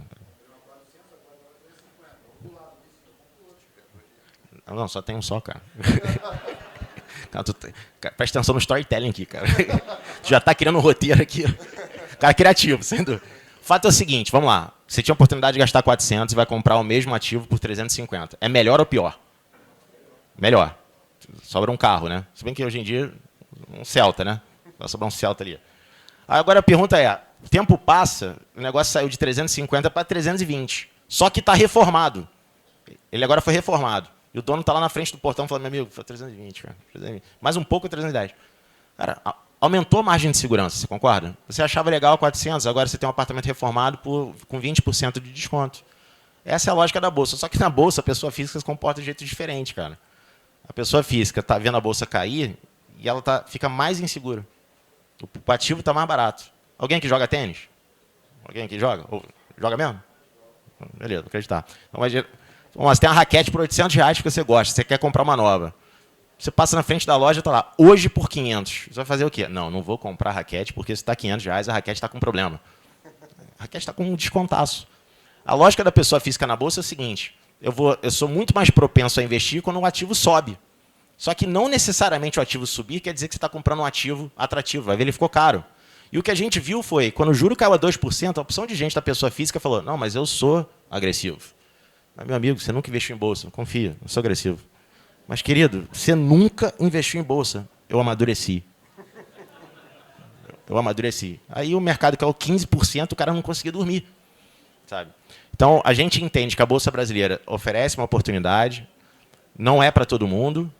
O que a gente fala é respeite o seu perfil, não mude o seu perfil de um dia para o outro e faça isso de forma gradativa. Por que de forma gradativa? Você não vai testar a tua propensão a risco quando a Bolsa sobe. Não é isso. Tá? Aliás, se a Bolsa estiver subindo e você estiver muito alegre, sinto dizer que talvez você não esteja preparado para investir em Bolsa. Porque você devia estar preparado para a hipótese da Bolsa subir, inclusive.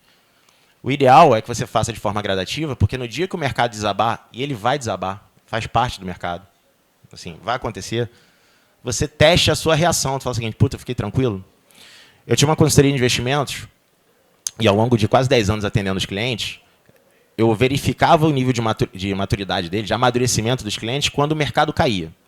Quando o mercado caía e os clientes pegavam o telefone para falar, cara, vamos comprar mais? Eu falava, esse aprendeu, entendeu? Esse aqui aprendeu.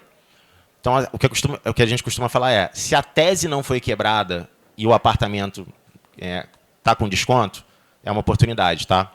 Claro que aqui a gente sempre vai ter história triste para contar. Pô, olha o que o Bruno falou, olha o que eu falei de internacional. É óbvio que não vai ser trivial, tá? É óbvio que vai ter risco. Até porque se não tivesse risco, o preço já andaria, tá? Mas a gente entende que Bolsa brasileira oferece uma oportunidade, em especial quando comparada à Bolsa americana. Inclusive, a gente se posicionou nesse sentido. Para quem tem perfil e grau de propensão a risco para a bolsa, faça isso de forma gradativa, não saia comprando as cegas. Tá? E aí só vou trazer alguns sintomas assim, do que a gente está falando. Você tem alguns gestores que foram contratados, eles têm um mandato de comprar participação em empresas fechadas. E quando eles entram em empresas fechadas, eles estão entrando em empresas fechadas porque a expectativa de retorno é maior. Tá? Só que é claro que tem um risco maior. O risco da execução, o risco da concorrência, o risco até mesmo do time de gestão, tem uma opção de risco. O que esses caras estão fazendo? Eles estão indo para a bolsa. Porque eles estão olhando para a bolsa e falando o seguinte, cara, eu nem preciso correr o risco da empresa fechada e eu consigo ter um retorno legal aqui. Vai subir em um mês? Não sei. Vai subir em 6 meses? Não sei. Não sei. Mas quando você começa a dilatar o horizonte relevante, que deve ser o horizonte relevante para a bolsa, a gente enxerga uma margem de segurança. Uma característica muito incomum entre os gestores que são mais vencedores aqui no Brasil é exatamente comprar com margem de segurança. É não ter que depender do crescimento da empresa. Imagina só, a empresa cresce 10, ele previa 12 e o mercado desaba porque cresceu menos do que o esperado. Margem de segurança é exatamente isso, você comprar com esse desconto. Tá? Então, a gente também tem visto isso, fundo de private equity também entrando na bolsa local. Então, a gente entende que bolsa, sim, oferece uma oportunidade. A gente acha que eleição talvez esteja, para a gente aqui, e o bicho, o mercado financeiro é um negócio um pouco diferente. Para a gente daqui do lado do mercado, é um não evento, como a gente gosta de falar. Tá? Claro que a gente vai ter que monitorar o time. Se pintar um time maluco lá, esquece. Pega tudo que a gente falou aqui, cara, amassa e joga no lixo. Tá? E aí, por último, aqui, só para fazer algumas reflexões, o Brasil é um incrível case de reversão à média, impressionante. Assim, há um tempo atrás, eu acho que eu estava no evento da Verde Asset, lá de Stuttgart, e ele deu um exemplo que foi o seguinte. O Brasil pegou um carro, viu uma pedra, acelerou em direção à pedra, e quando bateu na pedra, ao invés de destruir o carro, ele voltou. Ele podia ter se estourado, mas ele recebeu uma segunda chance. O que foi isso? O impeachment, lá em março de 2016. Tá? Então, o Brasil é um case de reversão à média. Quando acha que está indo muito bem, acontece alguma coisa. Quando está indo muito mal, acontece outra coisa. O ciclo de juros, e a gente escreveu isso aqui antes da quarta passada, se aproximou do fim. Tá? Concordo com eles sobre o posicionamento de estar menos inflação. A gente fez isso em junho, mais ou menos. Sobre o pré-fixado, eu não sei qual é o vértice exato que vocês estão. A gente está um pouquinho mais para frente, 24, 25. Talvez eu não esteja tão confiante na inflação de curtíssimo prazo, mas concordo sobre o pré-fixado. Entendemos que tem valuation bem descontado, é oportunidade, mas eleição deve pesar em alguns nomes. Tá?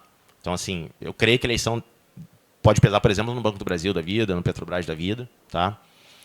Tem desafio fiscal para frente, e aí você tem um primeiro ano da eleição para reconstruir isso. Tá? Então, esse é o ciclo eterno de Brasil, de 4 em 4 anos a gente se questiona, de 4 em 4 anos a gente caminha para um lado e diz que agora é tudo bem, aí depois de 4 anos a gente vê que não era bem aquilo e que agora está tudo muito ruim. Passou a eleição, vai todo mundo acordar, ter que pagar a conta, investir o dinheiro, poupar a grana, e a gente entende que a gente está diante de uma oportunidade. Tá? Então, pessoal, com isso eu abro aqui para a parte de perguntas e respostas. Obrigado. Obrigado aí, Otero. Vamos lá, está com algumas perguntas aqui. O que vocês acham da popularidade do Bolsonaro na rua e o Lula não consegue sair da rua? O que poderia justificar isso? Quem quer responder essa aqui? Otero.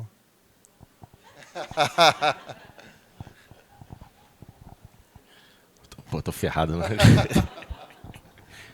Brincadeira. Bom, assim, parece existir um engajamento maior no público apoiador do Bolsonaro. Tá? E a sensação que dá é que tem muita gente que vota no Lula, mas não admite. Né? O cara vota escondido. É difícil fazer qualquer tipo de relação assim. No fim do dia, domingo agora a gente vai saber. Eu vejo voto escondido para os dois lados, tá? Assim, e aí é na bolha. Quando a gente olha para os dados, parece existir com alguma consistência o nível ali de 40 e alguma coisa para o Lula, independente da pesquisa. E aí eu olho para a pesquisa Atlas, que é um excelente proxy para votos válidos. Eu discordo no nível do Bolsonaro quando eu comparo outras pesquisas com a Atlas. Me parece que o nível do Bolsonaro é maior. Então, me parece que essa distância é menor Agora, tem variável, por exemplo, abstenção. Imagina se a abstenção for muito alta, da renda menor. E aí?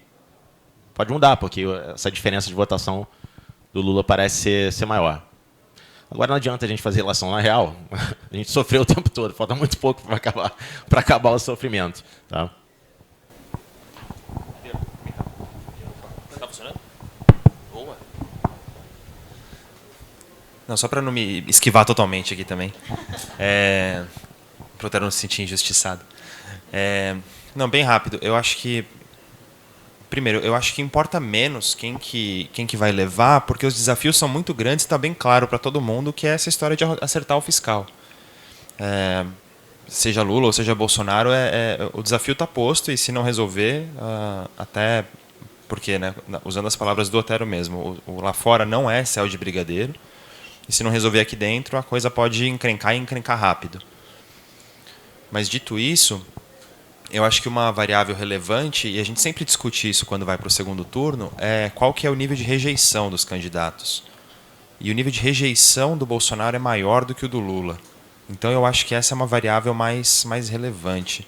Eu não sei dizer se é 4, 8, 15% de vantagem do Lula em relação ao Bolsonaro, mas eu acho que ele é sim favorito, sobretudo por causa dessa história da rejeição.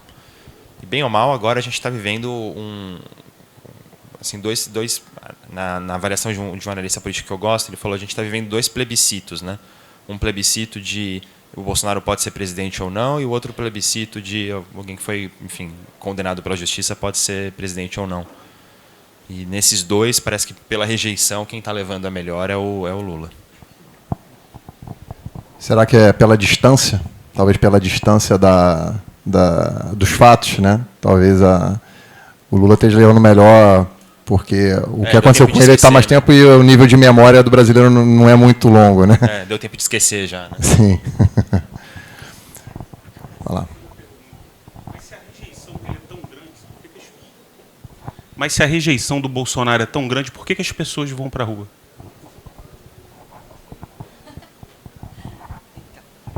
Olha, eu entendo, mas eu acho que a nossa percepção dos fatos não necessariamente é como as coisas estão realmente ocorrendo, porque, sei lá, eu lembro da época que eu estava na faculdade, todo mundo fala assim, o pessoal da USP é baderneiro, só faz manifestação, só sai na rua e tananã, mas, cara, é uma galera, enfim, muito barulhenta, porém pequena. Talvez o pessoal que vai na rua em favor do Bolsonaro ainda seja bastante gente, mas, né, como o Otero falou, tem essa maioria que não rejeita o Lula e está escondido. Ou, completando isso aí, o sentimento de rejeição ao Bolsonaro para um pedaço do público se sobrepõe à rejeição que esse público tem ao PT, ao Lula. Entendeu? Mesmo que temporariamente. Aí conversa um pouco com a questão da memória. Eu vejo isso em alguns círculos de amizade. Assim, realmente a questão da memória é um negócio assim. O cara tomou um remédio e esqueceu o que era o Brasil até alguns anos atrás. Sabe? Eu ouvi uma piada outro dia, né, o pessoal falando como é que era o Brasil em 2014. Aí tinha uma nave, né, passando na cidade. Esse era o Brasil segundo o PT. Então, a sensação que dá é que talvez ele tenha desenvolvido. E aí, de novo, é a sensação, tá? Assim, quando a gente... Eu não compro essa distância que algumas pesquisas sugerem. Inclusive, se você entrar na metodologia e reponderar determinadas faixas, a própria pesquisa te mostra que ela está errada. A própria pesquisa. Você pega lá, olha, tem peso, peso, peso. Aí você olha, mas esse peso está antigo, está fora do lugar. Deixa eu trocar o peso. Espera aí, mas a distância caiu pela metade? Caiu pela metade. Entendeu? Isso acontece. Então, eu acho que a disputa vai ser mais acirrada, mas não vamos esquecer que o nível do Lula, independente da pesquisa, eu estou até utilizando a Atlas como um bom proxy, é 40 e alto. Então, assim, e mesmo que vá para o segundo turno, viraram um jogo, e a história, de novo, pode não se repetir, mas rima. Quem foi para o segundo turno, liderando no primeiro, levou. Tá? Então, assim, não parece trivial, apesar da melhora recente da economia. Tá? Você pega alguns dados recentes da economia, os dados são muito melhores. Nível de emprego está o quê? 14, 15? Nível de 2014, 2015, mais ou menos. Então, assim, a inflação recente ok, elemento de canetada, mas a inflação recente dando algum tipo de alívio. Então, eu acho que eles apostavam muito na questão do auxílio. Apostavam muito de furar aquela camada, de conseguir roubar voto numa determinada camada. E eu estava vendo um lado qualitativo de uma pesquisa. Parte dessa camada entendia que o pai desse auxílio pago esse ano era o Lula. Só para você ter ideia. Tem uma propaganda do PT, acho que é na Bahia, que o cara fala assim, você está vendo o preço da gasolina? É só o Lula subir que ela cai. Entendeu? Acontece isso. Então, a gente não sabe como é que funciona na cabeça de parte do eleitorado, e a gente não sabe nem se parte do eleitorado que diz que vai votar, chega na hora e não vota, entendeu? Minha cabeça é o seguinte, está muito difícil virar, muito mesmo, mas eu acho que vai ser mais apertado do que algumas pesquisas sugerem. Tá? Beleza. A perspectiva para a economia no exterior está mais adversa, né? Está se mostrando mais difícil. Qual que é a visão de vocês para proteger a carteira de investimento nesse quadro de cenário adverso e que pode surpreender negativamente? Bom, assim, acho que onde a gente consegue fazer mais conta, né, que a gente consegue se proteger mais, é o que a gente tem feito. A gente também tem esse cenário de que lá fora está muito incerto. A guerra é um negócio que gera uma incerteza gigantesca. Essa coordenação de todos os bancos centrais do mundo contraindo, né, puxando juros, diminuindo fiscal e tudo mais, isso também gera uma incerteza em relação à atividade econômica. Então, assim, o Etério destacou bem isso mesmo. Lá fora a incerteza é muito grande. E aqui dentro, a gente que tem essa um pouco mais de certeza, até pelo ciclo, pela parte do ciclo econômico que a gente parece já estar à frente do ciclo econômico. A própria China, por exemplo, que foi onde começou tudo, eles já estão incentivando a economia. Eles foram os primeiros a incentivar, porque a pandemia começou lá, depois eles foram os primeiros a retrair, né, tirar investimento, tirar a expansão fiscal e monetária. Agora já estão expandindo novamente, porque a economia já respondeu a tudo que foi feito. E o Brasil parece que já está caminhando para essa terceira fase também desse ciclo econômico. A gente já deu um incentivo por causa da pandemia, já puxou os juros porque a inflação subiu, e agora a gente já está parando e provavelmente vai começar a cortar os juros efetivamente. Então, combinando isso tudo, onde a gente consegue ter posição de mais protegida para toda essa incerteza lá fora? Eu acho que, de novo, é nesse pré-fixado de curto prazo. Por quê? Porque a curva ainda tem muita coisa de juros, o que demora muito para voltar a cortar os juros. Então, na medida que a gente acredita que isso pode ser mais rápido, que esse efeito de todos esses bancos centrais ao mesmo tempo retraindo vai ser maior, e aí vai possibilitar o Banco Central cortar os juros mais rápido, a gente tem concentrado nossas estratégias em pré-fixado de curto prazo. Seja em fundos nossos de multimercado, renda fixa, nossa concentração hoje é isso, é grande em pré-fixado de curto prazo. Acho que é onde a gente consegue se proteger, é onde você faz conta. É ali, o Banco Central vai agir assim, assim, assado, e lá fora, né, até porque se tudo lá fora piorar ainda mais, o Banco Central corta os juros ainda mais rápido. Então, assim, você guarda um pouco de bala, né, para ativos de risco, para uma bolsa, que, de novo, como eu falei lá, a nossa bolsa, nossa bolsa é preparada para esse ambiente de juros, de inflação elevada. A gente está um país acostumado com isso. Claro que a gente tem o risco da eleição, que pode ter as estatais performando mal. Então, por tudo isso, aí a gente tem que guardar um pouco de bala, que eu acho que a bolsa está barata, mas tem esse risco da eleição, e o pré-fixado, para mim, de curto prazo, é onde tem ali, é um ganho mais garantido, é mais fácil de se proteger ali. Bom, o que a gente fez lá? A gente também tem uma aposta no pré-fixado, a gente virou a mão, a gente saiu da inflação, que foi a nossa principal posição durante muito tempo, só que não tão curto prazo. Tá?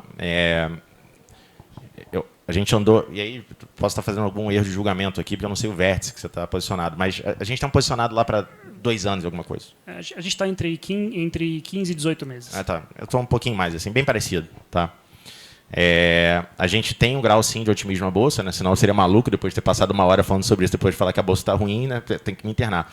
Mas um posicionamento tático que a gente fez recente para os nossos clientes foi vender a Bolsa Americana. O que é isso? Apostar na queda da Bolsa Americana. A gente entendia que a Bolsa Americana estava fora do lugar, que ela poderia passar para um movimento de correção, e a gente fez isso através de uma estrutura de derivativos que tem um risco limitado.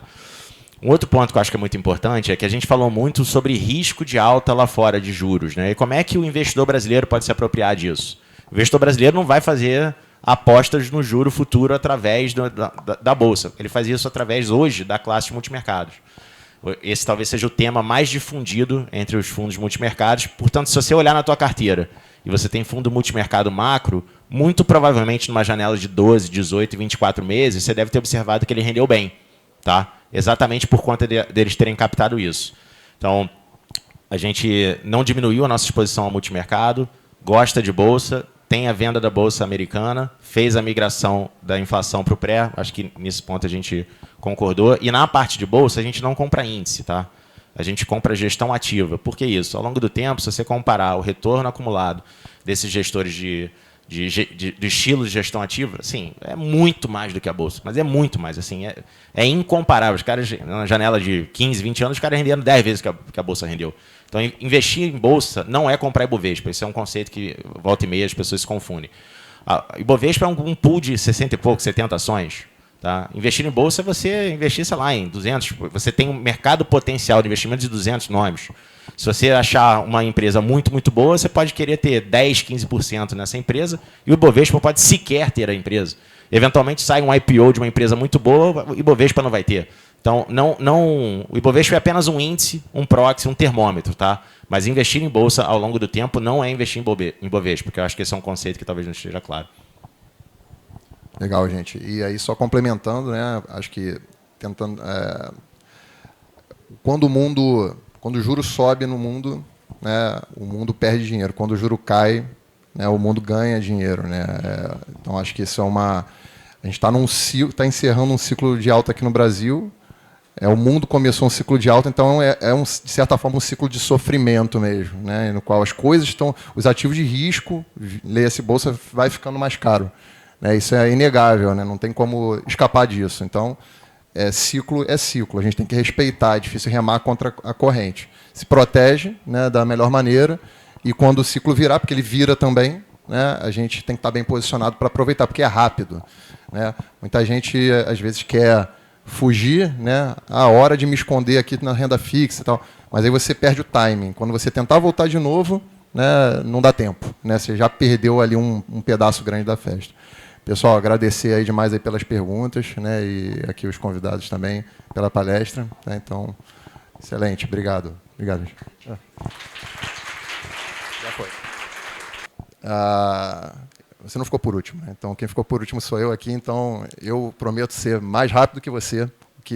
Mas eu não podia deixar de fechar aqui a noite falando um pouco da base, né, porque tudo isso que foi dito hoje aqui sobre investimento, ele tem que traduzir para a nossa vida, tem que traduzir para dentro da nossa vida de maneira prática. A gente faz isso através do planejamento financeiro. Então, eu começo aqui falando sobre um drama que a população brasileira vive, né? Então, trazendo algumas estatísticas sobre a aposentadoria no Brasil. Hoje, aqui dos 19 milhões de pessoas aposentadas no Brasil, 46% dependem dos parentes para se manter. 28% depende da caridade, ou seja, de terceiros. 25% continuam trabalhando mesmo sem querer, porque se não fizer isso, não tem o que comer. E só incríveis 1% conseguem manter o mesmo padrão de vida da ativa quando se aposenta. E aí, convenhamos, né, gente? A gente está num público aqui que tem total condição de estar dentro desse 1% aqui. É só fazer a coisa direito. Então, aqui eu trago um conceito muito simples, que é o conceito de capital humano, não está no nome da K1, não é à toa. Né? K1, capital humano, é pensando nisso aqui, isso nasceu desse negócio aqui. Quando a gente começa a nossa vida produtiva, nosso capital humano é gigante, a gente tem muita energia vital de trabalho, de conquistar, de buscar. Né? E por mais que a gente busque um estilo de vida saudável, queira nos manter, né, ativo por muito tempo, esse capital humano, esse estoque, ele é declinante. Vai passando o tempo, a gente queira ou não, isso vai caindo. O ponto isso aqui é como se, lembrando das aulas de física lá, né? Isso aqui é como se fosse uma energia potencial, se a gente lá, que nem eu estou segurando aqui, tem energia potencial, se eu largar, eu não vou largar para não quebrar, mas ele vai virar energia cinética e pode se espatifar ali no chão. O que a gente deveria fazer com esse capital humano? Ao longo do tempo, começar a transformar essa energia em capital financeiro, né, e fazer esse patrimônio, transformar parte dessa energia em patrimônio que deve ser acumulado. Né? Para quê? Para acumular? É dinheiro por dinheiro? Não, nunca é dinheiro por dinheiro. É dinheiro para que a gente chegue lá na frente e esse capital financeiro sustente essa queda de capital humano que invariavelmente vai acontecer com todos nós. De tal maneira que a nossa riqueza, o nosso estoque de riqueza, que é a soma do nosso capital financeiro com o capital humano, um dia, né, a gente possa usá-la, né, ou seja, manter isso razoavelmente estável, e um dia a gente vai começar a consumir esse negócio. E aí, o nosso conceito dos 3 bolsos. Né? Quem já é cliente aqui da K1 sabe, conhece bem isso, mas tem um público aqui que ainda não conhece o nosso trabalho, então não podia deixar de falar isso. Né? A gente começa aqui no bolso, o primeiro bolso, que é o alicerce do nosso trabalho, é a fundação, e a gente não sempre começa falando do orçamento. Né? Então, assim, todo mundo quer ganhar mais, aumentar a renda, né? Óbvio, isso é desejável, né? Só que não é trivial a gente dobrar a nossa renda. Agora, olhar para dentro do nosso orçamento está na nossa mão. É tão simples quanto isso. A gente pode olhar e entender de que maneira a gente pode levar uma vida talvez mais simples para fazer sobrar mais recurso, se isso for necessário. Tá? Pode ser que não seja necessário. Num processo de planejamento financeiro, às vezes a gente descobre, cara, você não precisa poupar mais do que você poupa, já está bom. Né? Então, o planejamento financeiro serve para isso também, para evitar o extremo do que vai para lá, muito para um lado da pessoa ficar mesquinha. Né? Mas tem que tomar cuidado para a gente também não ficar muito gastão. Então, encontrar esse equilíbrio. Né? No final do dia, a gente brinca aqui que tem o conceito do investidor displicente, que ele faz? Ele trabalha, ganha, gasta, e depois ele vai ver se dá para poupar ou não. O que o investidor inteligente faz? Ele ganha, ele já sabe quanto ele tem que poupar e o resto ele pode gastar. Então ele define a vida dele em cima de quanto ele precisa poupar. Mas, cara, isso é fácil, é trivial? Só é fácil e trivial se você tiver elaborado um plano financeiro para você. Né? Não dá, esse número não vem na cachola, não adianta número mágico. Eu tenho que poupar 30% da minha renda. Quem disse?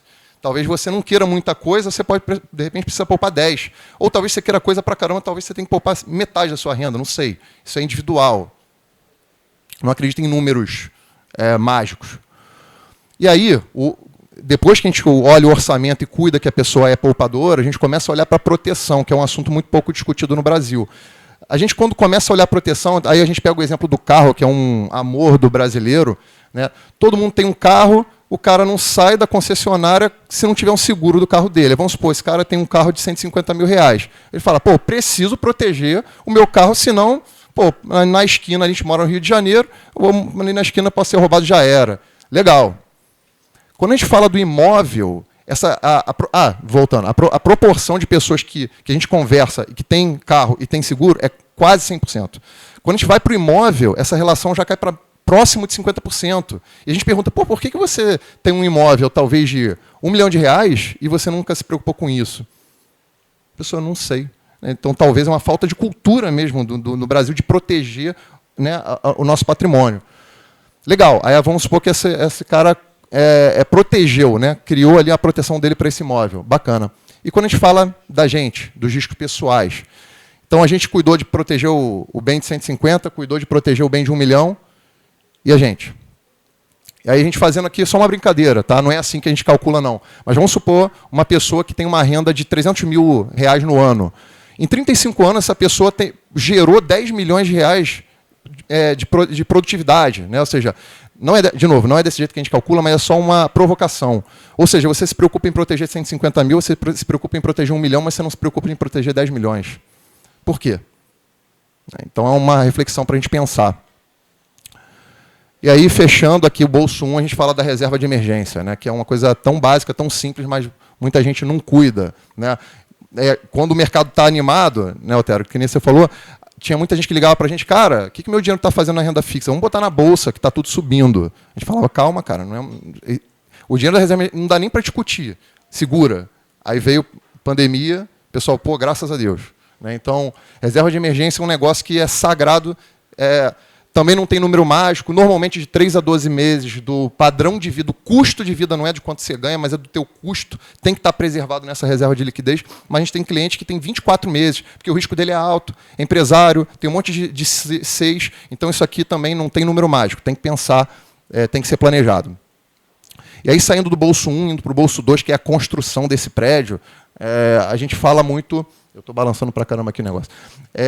E aí a gente trabalha muito nessa questão do goal-based investment, ou seja, traçar meta, traçar objetivo, para a gente desenhar para cada objetivo uma carteira específica para aquilo. Né? Um erro muito comum é a gente enxergar o patrimônio como se fosse um bolo de dinheiro só. Eu tenho X, mas esse X é o quê? A tua reserva, é o dinheiro da faculdade do teu filho, é dinheiro de viagem, dinheiro de trocar de carro, é dinheiro da aposentadoria, é tudo. Isso é tudo, não é nada. Né? Então a gente precisa segmentar e ter uma estratégia para cada coisa. Então aqui, só trazendo alguns exemplos, né? Então se o camarada quer juntar dinheiro ali para a faculdade de um filho, né? Comprar um imóvel ou uma carteira de longo prazo, esses recursos têm que estar segmentados e terão estratégias diferentes que não vão levar em consideração só o teu risco, ou a tua propensão a risco, ou o teu apetite a risco. Né? Um cara agressivo tem carteira diferente, tem perfis diferentes para cada modelo, para cada objetivo. Isso tem que ser pensado dessa forma. E aí, trazendo um exemplo simples de como é que o juro conta a nosso favor ou contra. Né? Vamos pensar que uma pessoa, uma família que acabou de ter um filho e tem um sonho, por exemplo, desse filho ser médico. E aí, levando em consideração uma faculdade de ponta aqui no Rio de Janeiro, de medicina, está hoje em torno de R$700 mil o curso inteiro. Se essa pessoa começar a poupar quando o filho acabou de nascer, ela vai ter que poupar cerca de R$974 por mês para esse recém-nascido, para ter esses 700 mil lá daqui a 20 anos. Se começar a poupar quando ele tiver 5 anos, a gente já está falando de 1.756, quase dobrou. Se começar a poupar quando essa criança tiver 10 anos, a gente já está falando de R$3.500 por mês. E se começar a poupar quando ela tiver 15, a gente já está falando de R$9.100 por mês. E aí o mais impressionante é o seguinte, né, os juros compostos contando a seu favor se você deixar o tempo trabalhar. E o tempo, paciência, apostar nos ativos de risco quando você pode, se tiver propensão para isso. Mas o mais impressionante é ver a força dos juros. Ou seja, como que esse juro pode te ajudar. Nessa conta aqui, quem começou quando o filho era recém-nascido, 466 mil dos 700 foi juro que te deu, não foi você que teve que colocar o dinheiro lá. Quando tinha 5 anos, foi 383, com 10 anos, 270, e quem começou com 15 anos fez o esforço quase todo sozinho. Ou seja, só teve 150 mil de ajuda do juro composto. Então, assim, a gente tem que saber usar com sabedoria isso aqui. Porque isso faz muita diferença no longo prazo. E por isso que pensar, caramba, mas eu vou pensar na faculdade do meu filho acabou de nascer, eu tenho que comprar fralda, tenho que pagar colégio, não sei o quê. Cara, se você quer você tem um objetivo, talvez chega lá na frente, meu filho não quer ser médico, tudo bem, vai fazer outra coisa, você pega esse dinheiro e incorpora na tua aposentadoria, sei lá. Né? Mas assim, você pensou e você propôs e você tem uma carteira para isso. A diferença é brutal. Enfim, e falando aqui no terceiro bolso da independência financeira, tem muito a ver com previdência, com investir a longo prazo. Eu sempre trago o Paul Samuelson, que é um prêmio Nobel de Economia, que ele dizia o seguinte: investir deve ser mais como ver a tinta secar ou assistir a grama crescer. Se você quer adrenalina, pega $800 e vai para Las Vegas. Então, assim, quem tem na cabeça aqui de que investir é para ter adrenalina, é para ser emocionante, cara, está fazendo errado. Investir tem que ser monótono e constante, consistência. Né? Querer ganhar rápido é o erro mais claro ali para o fracasso. Você acaba entrando numa pirâmide ou arriscando demais o seu capital em uma coisa que você talvez não conheça tão bem o risco. E aí, né, a gente traz aqui o conceito da nota 10 financeira e da nota 7 financeira. A nota 10 é igual aquele cara que vai para o colégio mesmo e quer tirar o 10. Então, tirar o 10 significa, cara, eu acumulei o suficiente para quando chegar na minha época de aposentar ou de ficar independente financeiramente, eu já tenho o suficiente para viver de juros. E esse capital, ele se perpetua. Quer dizer o seguinte, se eu viver 200 anos, eu tenho dinheiro para viver 200 anos. Provavelmente o que vai acontecer é que você vai passar para frente, vai passar para o seu herdeiro. Né, esse capital, você vai virar herança. Pô, Vitor, não tenho a menor intenção de deixar dinheiro para os meus filhos. Ok, então a gente vai tentar pelo menos chegar na nota 7, que significa que você vai consumir juro e vai consumir principal todo mês para poder viver. De tal maneira que com 90 anos teu dinheiro acabou. Por exemplo, a gente modela para 90 anos. poderia modelar para 95, 85, mas a gente faz para 90. Então, assim, o que a gente não quer é que nossos clientes tenham uma nota menor que 7, porque isso significa que você vai ter que se contentar com uma renda menor do que você gostaria, ou o teu dinheiro vai acabar antes da hora. E aí você vai depender de parente, vai ter que continuar trabalhando numa idade avançada, alguma coisa assim. Qual que é a sua nota? Onde você está nessa trajetória? Planejamento financeiro é para isso, para descobrir. E aí eu trago o Filipão aí, que tem muito a ver com o perfil, né? E aí talvez você seja um investidor Filipão. Então, quem lembra aí do Filipão na seleção, está lá no Atlético Paranaense hoje, o investidor Filipão é aquele cara conservador, né? Então, o Filipão quem é? Aquele cara, né, conhecido no futebol por ser retranqueiro. Quando a gente olha lá o time de futebol, né, a gente tem ali o time do Filipão é isso aí, 5 zagueiros, volante que cão de guarda que fica ali protegendo a área, 2 meias ali que às vezes não são meias, às vezes são 4 cabeças de área mesmo, um atacante que está ali para fazer 1-0, às vezes sai no meio do tempo para botar na retranca. Então ele joga para o empate e uma vitória aqui e ali, pô, às vezes dá certo, né? Tá chegando aí na final do campeonato, né? Mas traduzindo isso aí para o mundo dos investimentos, né, seria aquele cara que privilegia ter muita posição de renda fixa após, renda fixa pré-inflação, e que a maior parte do patrimônio dele está ali.